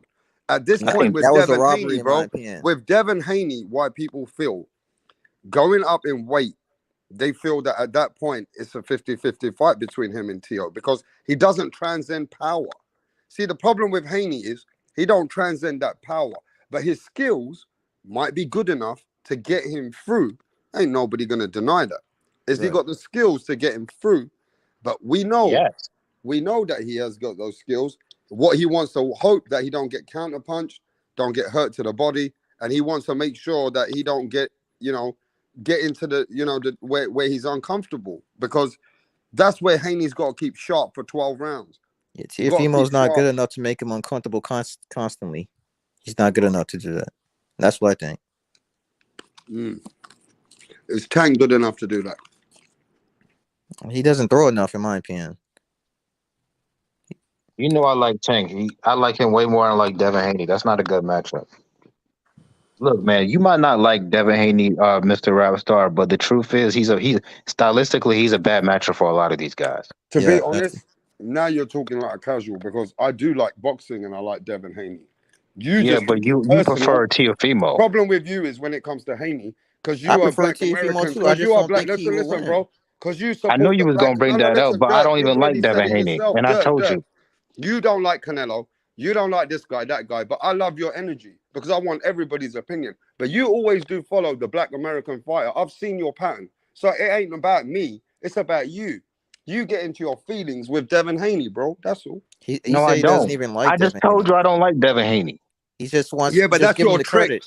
Yeah, That's I your just reverse told you, psychology, and I even bro. just told you I Remember prefer this. for That's your Tank to reverse win that fight, but psychology. I got Look, Devin look. winning That's that reverse fight. psychology, Shit, I bro. wish Because Teofimo you could be. never give any other fighters any credit, Dirk, apart from Well, an okay, American well, fighter. As long as he's an American fighter, a certain fighter, you give him credit. You never give any rap. other fighters I'm about credit, to end bro. your whole career. Bro, I seen you, but I don't like to say too much. I like you to be saying these things so people can either talk to you, debunk you, or have a debate with you. But Well, let when me it comes debunk to you. Haney, bro, you get offended because it's a Okay, personal. but Let by me your tell you why, logic, though, Dirk. Let me tell you why. See, in England, bro, we don't think like you guys. You guys have a personal attachment to a certain fight in America. That's the problem, Dirk. The American climax and the American fans, and I don't blame you. Me and you are not meant to be debating. The Americans are meant to debate you, Dirk, not me. What you're saying. See, the American fans hate on a fighter like Teo when he's I a don't. fucking American. Wait. The way bro, I you don't guys, hate on no, Tio. wait. Let me get it off. The way you guys downplay your own fighters, bro. We embrace all fighters, regardless of ethnicity or color or whether he's Latino or black. We just call them British. you guys, and I love you guys. Remember this, Rapstar's got love for everybody. He wants everybody in his panel. But when it comes to certain fighters, Dirk will break down the science, he'll break down the boxing, and he's got some good views, but only for fighters that he likes. And I say, that's not you, Dirk. It's a big American thing. But anyway, Okay. can I respond? Of course. All right. So by your logic, when I picked Vila versus Rashidi Ellis, last time I checked, Vila is a Venezuelan that fights from Colombia. He's not African American like That's just one Rashidi dumb Ellis. example you're going to bring up. But we know you can't look okay, in the but mirror, first of all, Dirk, Devin you Haney, can't be real to yourself. You can't. Devin You know Haney is the what? You know undisputed what? champion. You know You act what? like him picking over Teofimo is a I crazy would have statement. more respect for you, Dirk, and you would always have a wrench. You'd always be on my channel. All you got to say to me, yo, Rapstar, that's just the way it is. I follow these people, they're my people. And I respect you. It don't matter. I'm not saying there's nothing wrong with that. Just keep it real. That you support a certain kind of fighter. But I've said that a million times. I've said that I'm pro African American. So you can't blame me that sometimes I'm you not do sound anti a little anybody bit, else. But you do sound a little bit biased But when you it comes to the Latinos. favor those fighters. Bro. Of course I do. I favor my own countrymen and my own people. Why wouldn't I? You do sound a bit biased. Hold on, that dude said Devin ain't beat nobody. What he gonna say after Devin beat the shit out of Dude, Loma? that's what you're saying. That you're saying you're acting as if he beat him. I just want to know. Why would I favor a foreigner? I respect you. You keep it real, though. Unless I think that foreigner is a better fighter. If he's a better fighter, I'll pick him. Hold on. What will he say? I just want to hear from him. Dude, listen. I'll tell you. If he can beat Lomachenko, I will give him full credit. I'll come back on this show and I will give him 100% credit. I'll give you full credit if he does. You call him an elite? When you call him an elite fighter? I will call him elite. All right, that's cool. That's why we don't understand why you're not calling Lopez elite if he already beat. I'll call him elite. I'll call Devin Haney elite if he beats Lomachenko. I will. Okay, respect. But Mike, we're here to educate Rapstar. We're from England. You guys are from America. Is it true what I'm saying that the American fans, they want to choose and pick and choose too many fighters in America? They fucking slander fighters themselves. Is it because that's the American culture. That's how they embrace their fighters. That is part of the culture, Well, let me just say this. There's also this. Yeah. I pick fighters who I think are gonna win. If they happen to be African American, so be it. That doesn't mean I'm biased. Now, if you ask me who I'm rooting for, of course I'm going to root for my people or my countrymen. I respect you, and I respect that. But I think that's all. I'm never going to pick. I'm never going to pick a fight based on race. I'm going to pick based on skills. That's the truth. I'm not here to offend people. But you're just I just want to keep the motherfucking shit real out here, bro. That's all. Yeah, I wouldn't pick Chris Colbert to beat Lomachenko, for example. Okay, that's ridiculous. Like Lomachenko will watch that dude. But this happens a lot in America, bro. But those people are idiots. You're saying that it's a tribal. We have a tribal mentality when it comes to the sport of boxing in this country, and I think it's true. I mean, it is true. Well, to all countries, it's like that. So you don't think the Japanese guys? And Rapstar, one more thing, because this is important. This is very important. Yeah, this is very important. I'm sorry, brother, for cutting you off, but this is very important. Yes, there is an element of black people that obviously just go for their fighters and they shit on other people of other races. But you also need to acknowledge that there's a certain people on this YTBC community that shit on black fighters and only respect. Yeah, respect. I got to respect you for that, Dirk, because there's also people which shit on black fighters and they're fucking pussy motherfuckers shouldn't be in that boxing, bro. Yeah, it's true. It's true, right? But I want to know what big fight have you seen Americans go for the Americans, and you should know damn well they're gonna lose. I don't know, but I remember do you guys remember when Andre Ward fought Kovalev and a lot of white Americans were going for Kovalev? Yeah, I don't remember it. Did people really were going for people in here that love Lomachenko? All right, let's go around to everybody else as well, Dirk. We got Mr. Punch Drunk Boxing. Are you there, Punch? Yo, you hear me? Yo, yes, Punch. So we're having this debate right now that when I see the American fans, Punch, they pick and choose a lot in their American fighters due to, like you said, ethnicity, color, they like a certain fighter. Sometimes it's a state. A man says, no, man, I'm going. I remember this, Punch, years ago. Fuck that motherfucker. Danny Garcia going to beat everyone. He's from Philly. Even they do. I know that, right? So at the end of the day, there's a more racist, not racist. This is not racist, but people call it racist. But It's tribal. there's a lot of pick and choose in America when they pick up their fighters and they throw them in the trash. What do you think about that? I think it's That's tribal. boxing, I think it's highly tribal. And you know, you was explaining about what Senior was saying. The highlight quote, what he said is actually true, is that people want to see winners lose. In America, that's what we always search for, the underdog. We hate winners. We want to watch them, but we want to see the winners lose. But it's not even boxing, is in pro sports. You know what I'm saying? We want to see LeBron James lose. We want to see, in boxing, we want to see T.O. lose. We want to see Devin Haney lose. We want to see Tank Davis lose. People couldn't wait to criticize Boots Ennis. People couldn't wait to criticize Edgar Berlanga. People can't wait to criticize Deontay Wilder. We can't wait. That's what we love to do. We love to hate. And this is the reason why, when you look at the guys, the cash cows of the sport of boxing and the loyal fan base is Canelo, Mexico. You got Tyson Fury, Anthony Joshua, UK. You got, Uwe, Japan backs them up. I ain't never heard of a guy that hates a Japanese guy that hate, Uwe. That's why I said a long time ago, I said, who's the poster boy of American boxing? Nobody could name one. Nah, he ain't the poster boy of American boxing. Yeah, he is. Roy Jones Especially Jr. after he knocked out Ryan Garcia. Nah, He might. especially after that. He ain't the poster boy of American boxing. Well, who is it? Yeah, he Nobody. number one. Tank Davis. He It damn sure ain't Teofimo No, it's Lopez. definitely Tank Nobody. Davis. Tank Davis is Nobody, because we hate I'm just them kidding. all. Punch. Tank Davis. Look. Yeah. Nobody, because we hate them all. Bro, Derek what Chisora- he's the unofficial. Well, he is the official face because he does the most numbers out of Got everybody. it, bud. Derek He pulls the most Chisora. Americans to them seats. Derek- So by definition, he is the People, a lot poster. of casuals know who Tank Davis is. Derek He's like a Chisora, mini the Mike truth. Tyson. Come on, man. More people know Jake Paul. Okay, Derek you can say that about any By boxer. YouTube, Probably not more by people know boxing. Jake Paul than Canelo. We're Well, talking that's about how big boxing. Jake Paul is. Talking about boxing, Derek bro. Chisora is more respected in the UK than Deontay Wilder is more respected as an American Okay, fighter. we're But talking Tank about Davis, Tank Davis. We're talking about Tank Davis. Why are you bringing up Wilder? Fuck you No, know. I'm bringing Wilder the way almost had it. He the way almost that we had it. hate. Damn. I'm bringing Yeah, the he way that we almost. hate fighters. Almost. That shit only I'm bringing the way counted that horseshoe. Also, you got to realize this, Punch. Boxing is more popular in the UK than America. So, of course, he gets more love in his own country than America. In America, boxing is a niche sport. UK is the best boxing fans. They support the best boxing. A niche sport? Why did it become a niche sport? Because bro, we got basketball, we got baseball, we got football, especially We football. dominate everything No, else. I Literally, understand we that. I dominate understand everything else. That's why. Right. I understand. You lucky American boxing not our number one sport. We really run this shit. We lost the sport to the Klitschko's.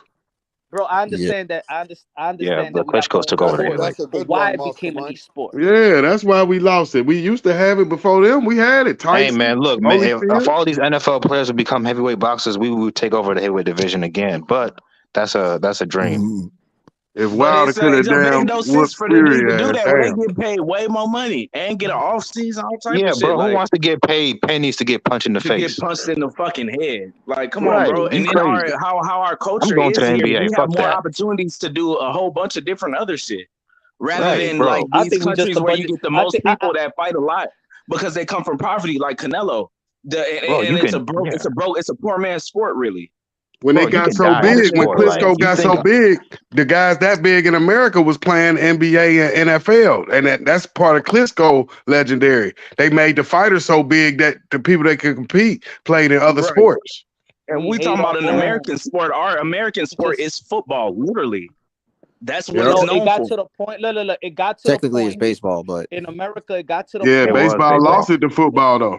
It got to the Yeah. point in boxing that champions used to be especially the heavyweight champion used to be the king of the world.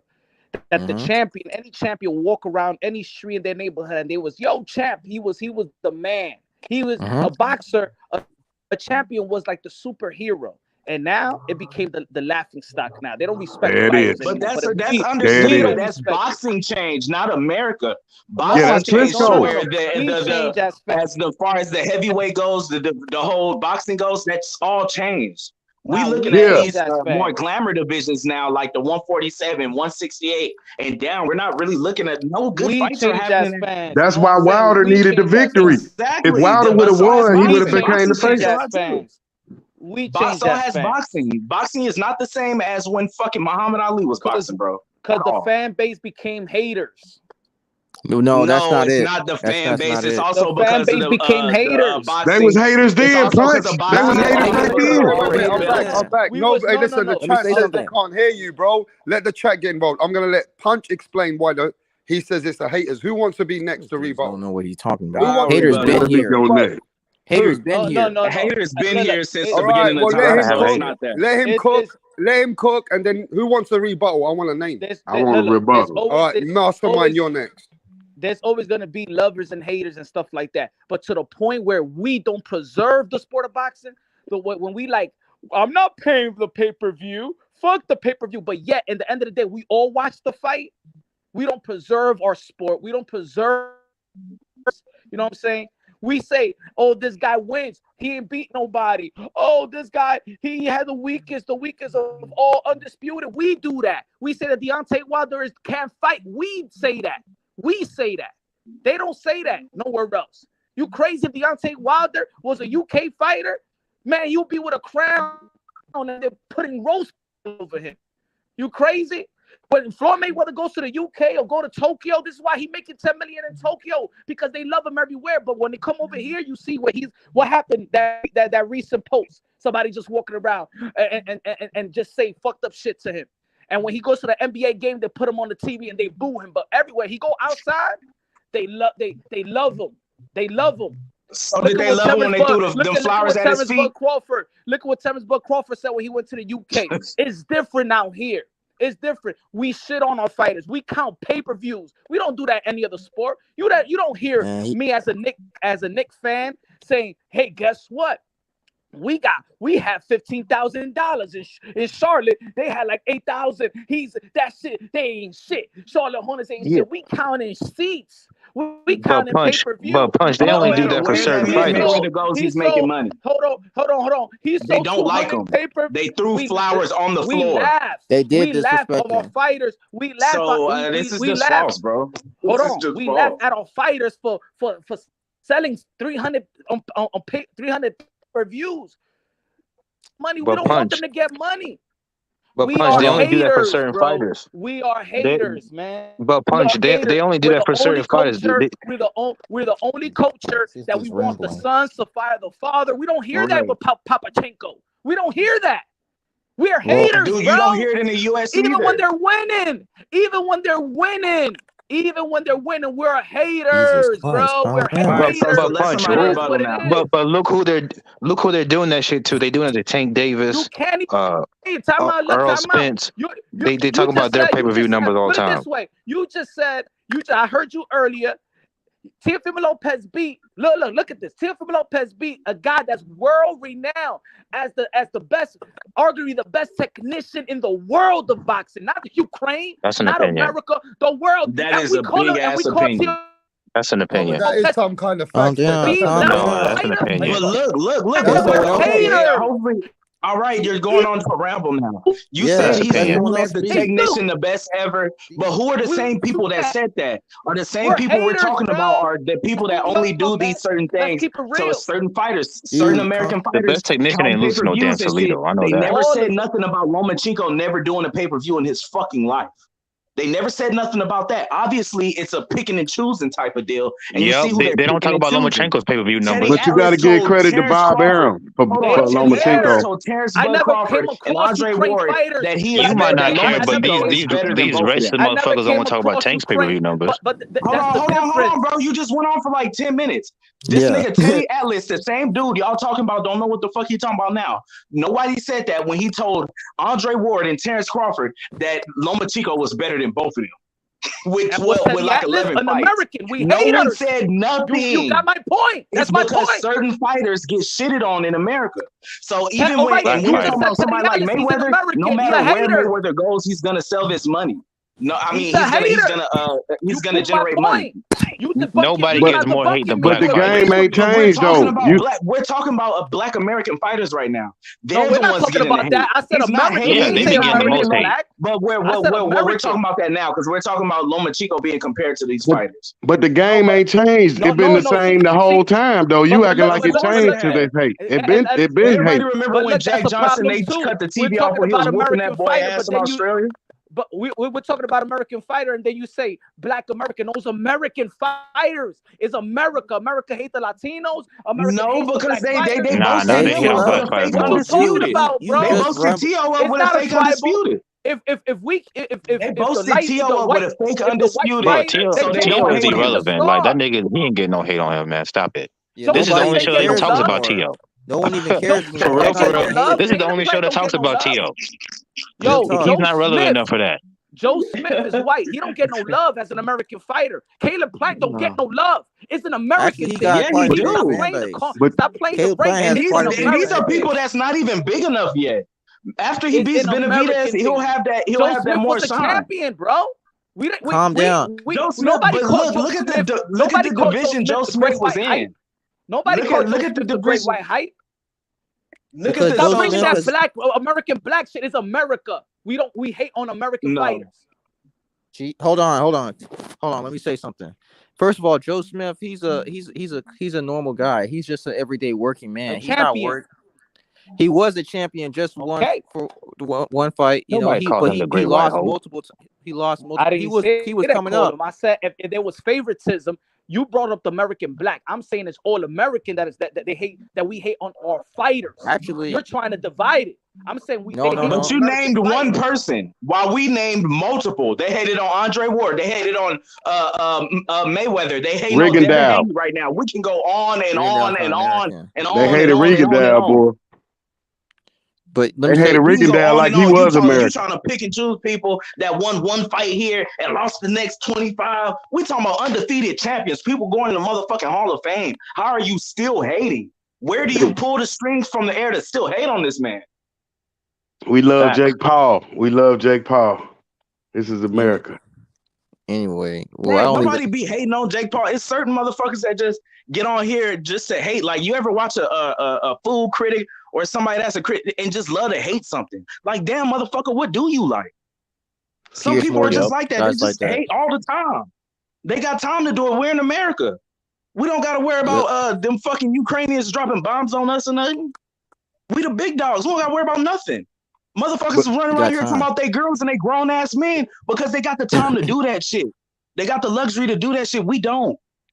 And Devin Haney don't have the luxury to take a loss, but TEOFIMO, he took a loss and he's still a star. Haney can't afford one loss because one loss they're gonna say he wasn't shit. He can't afford a good punch to the face. Motherfuckers gonna be, hey, I told you. They say he got knocked out. He's chilling. I told you. It's fine though. That's cool. He gotta be That's perfect. all fine and dandy. But the boxing fans did not create this shit.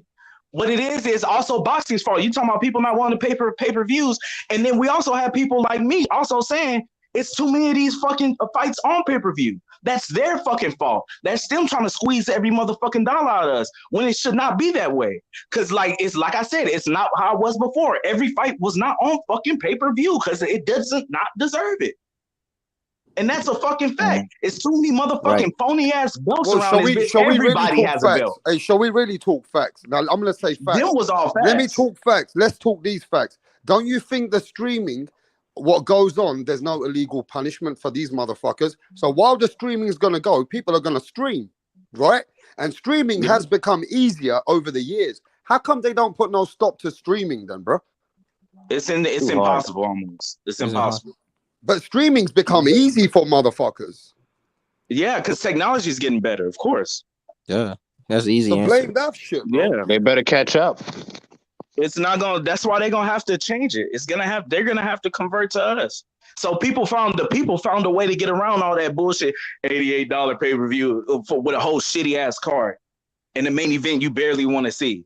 Nigga, please, ain't nobody paying that shit. But, no way. That's a one man show. Tank Davis. And you gonna have to, this Tank Davis was a good card. But he a one man show. He don't have to fight nobody that though. Canelo Triple G undercard was trash.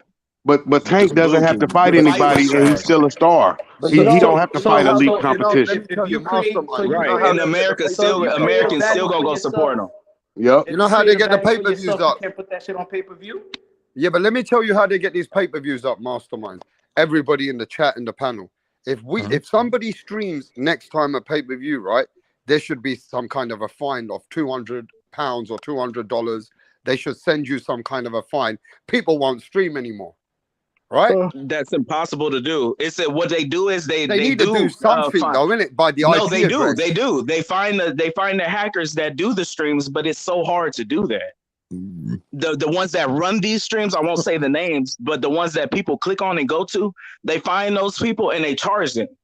But they can't charge every single fucking person. That's way too hard. It's like going and kicking down people's doors. Back in the day, they used to buy 5 for $20 DVDs, bootleg DVDs. You're not gonna be able to do that. What you're gonna be able to do is go to the head motherfucker, the real plug, and you can lock him up. Does anybody have flea markets in their cities? When the motherfuckers selling them fake purses and Gucci watches and shit, they get arrested. You not gonna get arrested for walking around with that fake Audemars. Stop doing the pay-per-views. Just stop doing pay-per-views, right? That's how the game goes, bro. Look, the chat are upset. They say, no, we don't want to hear that because they stream. I understand. But you need to stop doing pay-per-views, period. They won't be able to stop it, period. So it's pointless. You might as well just go to TV, ESPN. Technology is too far. Yo, go free TV. Anybody else go to the regular TV about that streaming? Go to free TV. Yep, they need to go back to free TV. That's why the fan base is take the streaming out. If it was, and then even the fans that stream fights, they don't stream the really, really good fights. You don't want to miss a second of when Tank Davison's fighting or when Deontay Wilder's fighting, because you will literally miss the knockout. I missed Deontay Wilder's knockout talking to my friend. I looked up, boom, this nigga on the floor. I'm like, fuck. That shit pissed me off. I'm like, damn, the fight just fucking started. So you don't, certain fights you're not gonna risk. Oh, it's buffering or oh, it fucked up. So, but every fight, bro, no one's doing that. No one's coming out damn near $100. If I gotta spend $80-some or $75, in my head, that's $100. Do you think is America? Let me ask you this question: is America selling the fighter like they used to on the HBO show when you never knew who these guys were? They always used to have their story. How they come from the street? Who's their wife? HBO. Who's their kids? No, are these? Is there? Are you guys still getting the story connection between the fans? No, and the we're fighters? not. We don't get even HBO these all boxing accesses gone. aren't as good no more. Yeah, and the HBO and Fox is gone. That was a beautiful idea by Mayweather when he put out that. What was it called back then when it first came out? Wasn't all access, was it? 24/7. 24/7. Yeah, 24/7. Bruh, I can watch that shit right now. Matter of fact, I actually am. That was genius by Floyd and those guys to do that, because that's how you sell pay-per-view right there. Fire, but it's not being sold no more like that. I mean, they kind of do. It's called All Access, but it's different. Yeah. The only one that people care about not is the Tank same on All Access. So let's educate. Let's educate. Look, you guys are Americans. Let's educate the Europeans, which are going to watch the show later. In America, you guys have got too many sports, which are big sports like NBA, NFL. Are those sports more powerful in America than boxing?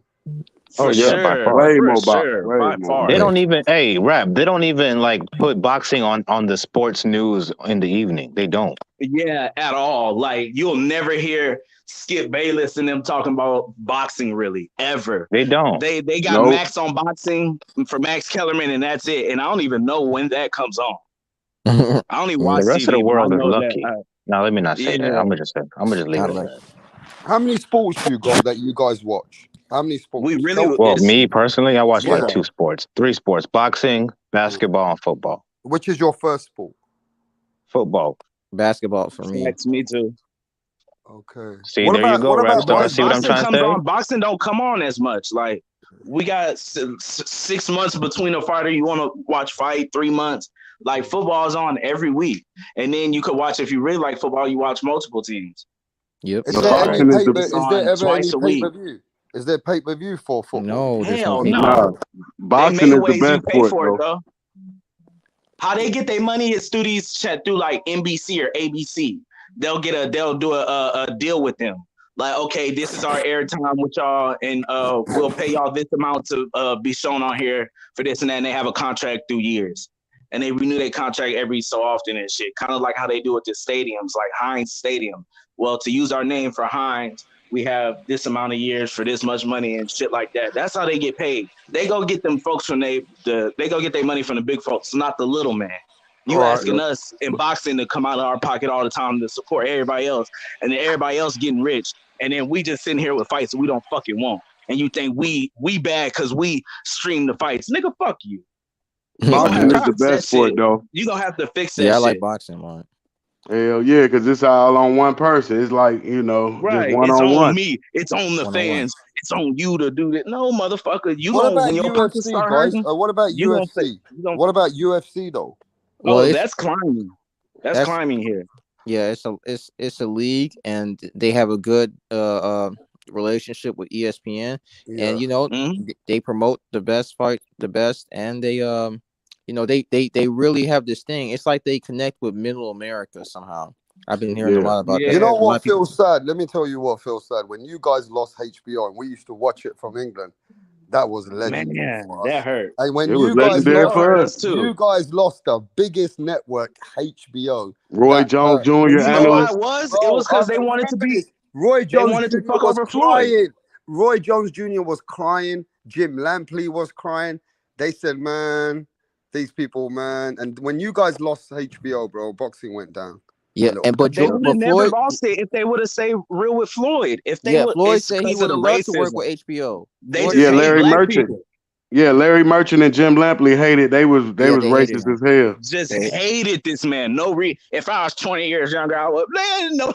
Man, what the fuck was that? They hated Roy Jones Jr. too when he was boxing. When he was at his best, they hated him. They were haters, man. I can't And believe. put all these pictures of who was it? Was it Oscar? Was it Oscar De La Hoya at that time? Yes. Yeah, they loved Oscar. No, it's all Americans. No, the fuck it's not. And we go back all the way back then, and we can go further back then to keep proving it's always black. The only time Oscar got hate was when he fought Julio Cesar Chavez. They would say, "Oh, he's not a real Mexican. He's not a real Mexican because he's from California." Right. That's the only time he ever really got hate. That's when you'll see the other tribalism come out. They ain't even hating when he was in lingerie. I was just finna say that, bro. They supported his ass like, hey, you could do what you want to do. Bro. Exactly. Punch just emotional because we were talking about TEOFIMO. This dude went on a rant. He couldn't control himself. Right. I was like, what the fuck are we talking about now? Yeah, he talking about Joe Smith and stuff.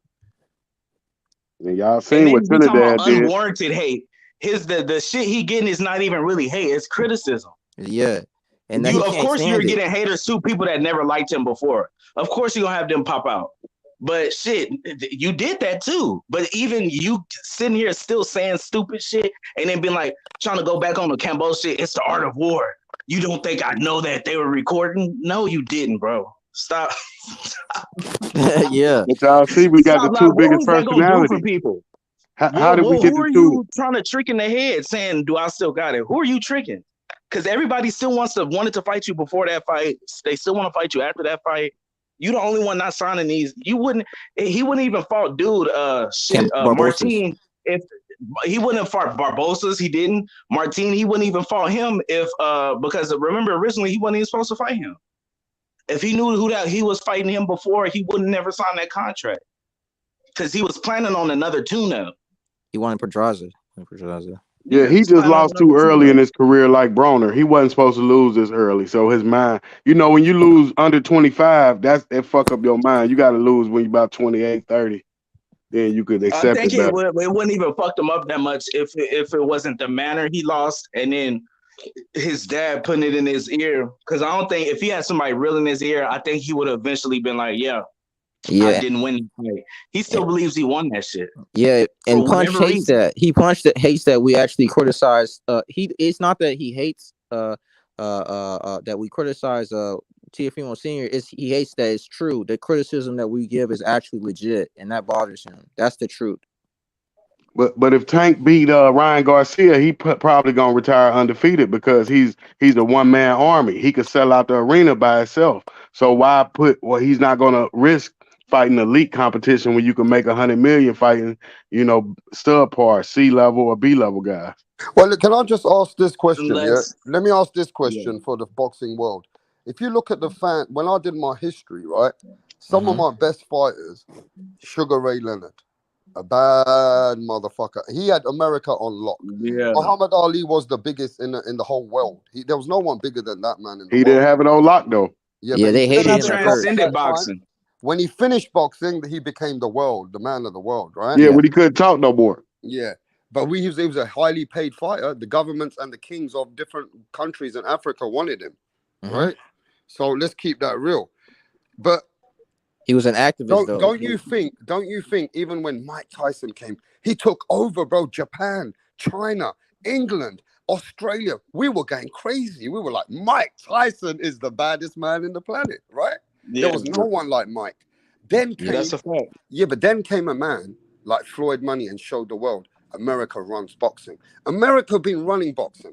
America been running boxing, and you can't And will continue. we can't deny that. Yeah, at that time, Yeah. we I'll be can't. saying this all the time. I'm a neutral man, but at that time, the American black man was the baddest man on the planet. It was. He still Right? is. No, but let's keep it real. He was the face of boxing. Dirk, come on, we gotta keep it real, right? They were running it. They were running it. Hey, man, Canelo's time is up. It's Tank Davis In time. the last 10 years, bro, in the last 10 years, after the Klitschko, what Mastermind said, the Klitschkos, after the Klitschkos came and America were not in the heavyweight domination, they started losing their way a little bit, then came the Klitschkos, and then came the Ukrainians, and then came a man like fucking, what's his name, Manny Pacquiao, which was running the show. After that came Canelo. Wait, what? That's tight. That's a Floyd Hold Mayweather era. on, you talking about the same? Yeah, that's but the same era as he was Floyd. still the running the show after Mayweather. Then came, Below Mayweather. Then came Saul Canelo Alvarez, bro. And let me tell you what, Somebody who got beat up by Floyd. but regardless, he became. That's how he got his But fame. come on, was bro, we through gotta Floyd. speak facts, no feelings. I I'm not hate here Floyd to- for giving that I'm not nigga here to shine. offend anybody. We're gonna speak And facts. Oscar de la Hoya turned Okay. pretty boy into money make. Thank you. So- but Fair let me enough, just but say at this, least he beat him. Mastermind. You said this. But he earlier. beat him. Canelo Yeah, that's what I'm saying, Alvarez. Yeah, Canelo but that's what- Alvarez but came that's to what- America, bro. Let me get this off. Canelo Alvarez came to America and took over Errol Spence's state and sold more than Errol Spence could ever sell. Listen to this. I saw the facts. That's true. I read it. He's also been in the game longer. Yeah, but listen, bro. I mean, do you know how many Mexicans are in this Texas? guy that you hate, the white ginger man. I mean, the white ginge. They call He's him. not all white. kinds He's of Mexican. names. They call him all Nobody. I kinds don't of know about names, anybody else on right? panel. I don't hate him. I But don't hate him either. not you guys, Canelo. but a lot of people hate this guy. That's But he's true. He running got haters. boxing. He took Yeah. over. He took over You're not doing boxing. something right if you don't got no haters. Listen, American fans like you don't like it. I don't blame you. You don't like it. Well, for me, it's It that got nothing to do with that, Mr. Rapstar, but okay. Let me talk. For me, you know how it is in boxing. It's like passing of the torch. When it was Canelo's turn to pass the torch, he didn't do good. He had an opportunity of a lifetime to fight the guy who was the guy, and he didn't do well at all. Actually at the first few rounds he did good, but then he started to get really swept. And now because he put in a lot of work. The reason why Canelo is where he is because he put a lot of work after Floyd, and I give him respect for that. Okay, let's get other people in the chat. Why should I like Canelo? Let's get other people in the chat. Though we got a Are lot you more talking people about here. facts as in he's the number one money-making pay-per-view guy? Because if we're talking about still who runs boxing, who has the most champions, it's still us. No, I'm talking about the man who's the face now. Is not like Americans have been the face. I told you they've been my best fighters. I love After those. Canelo's going to be another African American But you anyway. said the face and best What I'm fighters. saying is we were Canelo became the coincided in face, both, but Canelo became but the not face. the best fighter. But regardless, Canelo became the face, and he took over the face of boxing and the money. And the money, Hey, America's that's been for sure. ruling that money. I mean, Hey. America's been the ruler of that. Hey, Rapstar, But you're talking about him in the same era when he was in the same era as Floyd. So yeah, it was hey, but let me doing get my that. bit in too. So, Rap, look at it this way. I'm gonna put in words maybe you would understand. You probably would follow the EPL. If Manchester United won the EPL 20 years in a row, but 1 year Leicester won the EPL, would that really change the narrative? You know, okay, let's cool. be You honest, got bro. You're the dirt, bro. It's been nearly 10 years now. no, it's not, because Floyd was here 10 years ago. No, Floyd retired. Exactly. When did Floyd retire? No, Floyd retired. He came back at 2017. You're correct. No, you're Yeah. correct. So like, so Exactly. no, it That's hasn't what I'm been He saying. 10 came back years. Still the in That's cap. same. 2017. No, you're correct. Man, that McGregor fight. And if Floyd Floyd came back right now with his old ass and said, "You know what? I want to make it 51-0." Guess what would happen? Who gonna sell the Yeah, most pay-per-views? Come on, son. exactly. Like, it's still not a question. Man, y'all. And then Still you is. gotta, John as soon Tank as soon as Davis, Canelo retires, who you think gonna run the pay-per-view game? goddamn Tank Davis. What you talking about? Right. Exactly. Tank It's not Davis. even a conversation. All Just right. because somebody get it for 3 years out of here, a little bit squeeze it here. I guess because if you've been so dominant, as soon as you see somebody else, you're like, oh shit, look, But it's Punch, something new. I want to ask Bro, I want it's to ask human somebody nature. else though. It's I want human to ask this nature for you to question. want I something want to ask this different. question though. Yeah, that's why I I think want it's to ask like, this oh shit, question it's something new. let me We're ask this tired of these question black though, people bro. running Let me boxing. get We these want something questions else. off. I got something really. I got That's what it something. is. Yeah, but I got something to say this. When you don't have your Michael Jordan right now, I do feel for you, brothers. I feel for you guys because you No, you don't have your don't. You Michael sound like a Jordan. hater. No. Look, when you got your Michael Jordan of boxing, you're gonna get more hyped, right? Right now, you ain't got that Michael Jordan of boxing in America, right? But I don't think we Not need yet, but hype. it's coming. It Like, might No, be he coming. he's we saying that got, because he got his Larry Bird right now. We got a couple yeah, prospects I'm not, that could become Michael Jordan. Just watch. I'm But not, they I'm scared. not sure They we scared to need fight him. him. But like, it's only been a couple of years, bro. Like, it's okay. We're used to running sports. This is fine. And it's not like he's the best. If he was the best and couldn't nobody beat him, then it'll be like, ooh, then I have an itch in my ass for real. I'm just keeping it a bean. I have an itch in my ass like, ooh, hey, can't. but But our to the best whole already panel. smoked his ass. Hey, 0 rounds I give him. 0, hey, not for the 1. whole panel, what other country has the talent base of America, like Benavidez, Nobody. Virgil Ortiz, Boots Ennis, Keyshawn Davis, Devin Haney, Shakur Teofimo Stevenson? Lopez, I can keep going all day. Like, what other country even comes close to that? And what did I Nobody. say? What did I I didn't say even mention before? Earl Spence and Crawford. Yeah, and what did I say to you, Dirk? Or Jamel Charlo. America has been the number one And still is. when it comes to the money maker, and for some reason, the American guys, right? You know what? They're not earning the same money that the Canelos are earning, that Anthony Joshua's are earning. Even now, now Tyson Fury running it. It's England, the heavyweight. But they England's got are the per heavyweight. They capita. getting men over in the Middle It's East. funny They how are you though per guys like capita boxing because more it's than more us of because them you suck making at it. Look. There's no. it's hate. more of them making a lot of money rather than just 2 of them making all the money. Yeah, but let's keep You it can real. keep the can't money. name We'll a take the bunch of talent. Anthony Man, Joshua's. Deontay Wilder was making way more money than them. Yeah, Deontay was. You can't name a bunch of Anthony Joshua's or a bunch of Tyson Fury. You can't name a bunch of them. We can name a bunch of them all getting money. Devin Haney getting money. Shakur's even getting money. Even Tank Davis getting money. All these people are getting money. Nah, I'm gonna say Crawford on up. Yeah, exactly. So and Earl Spence, all these people are getting money. Hey, So matter when of you talk fact, about these other people, you just talking about like 2 people out the country doing the matter of best. fact, we're the only Maybe country that 4 had or 3 5. pay-per-view, 4 or 3 5. fighters who actually Because fight on I pay-per-view. was just reading that Pound for pound, Japan paid that guy Inoue lots of money in endorsements. He's running Japan right now. That guy. Yeah, That's well, good. watch him fight Stephen Fulton, see what happens. We're gonna turn down that I hype. can't wait. I'm rubbing my hands together like Birdman. Right, we're gonna Hey, turn down look, that I hype. understand. Look, I can hear it in your voices. You don't like it. I don't blame you. You Americans want to You be keep number saying one. that shit, but No, but we're here look, with you. I think you don't like it. bro. Keep it real though. You Yeah, like Americans, ain't nobody you mad want to over here, be bro. look. No You one's mad. Americans want to be number one. I'd be mad if I won one World Cup too and I Because invented the hold sport. on. Are you suggesting we're not number one? I'm saying right now you're After not all number the one. facts we just laid Right out? now in boxing, you're not number one.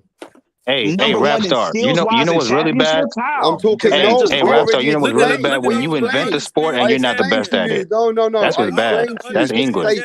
the stake of boxing and who's taking the most money home is Mexico. Mexicans are coming to America and they're taking that.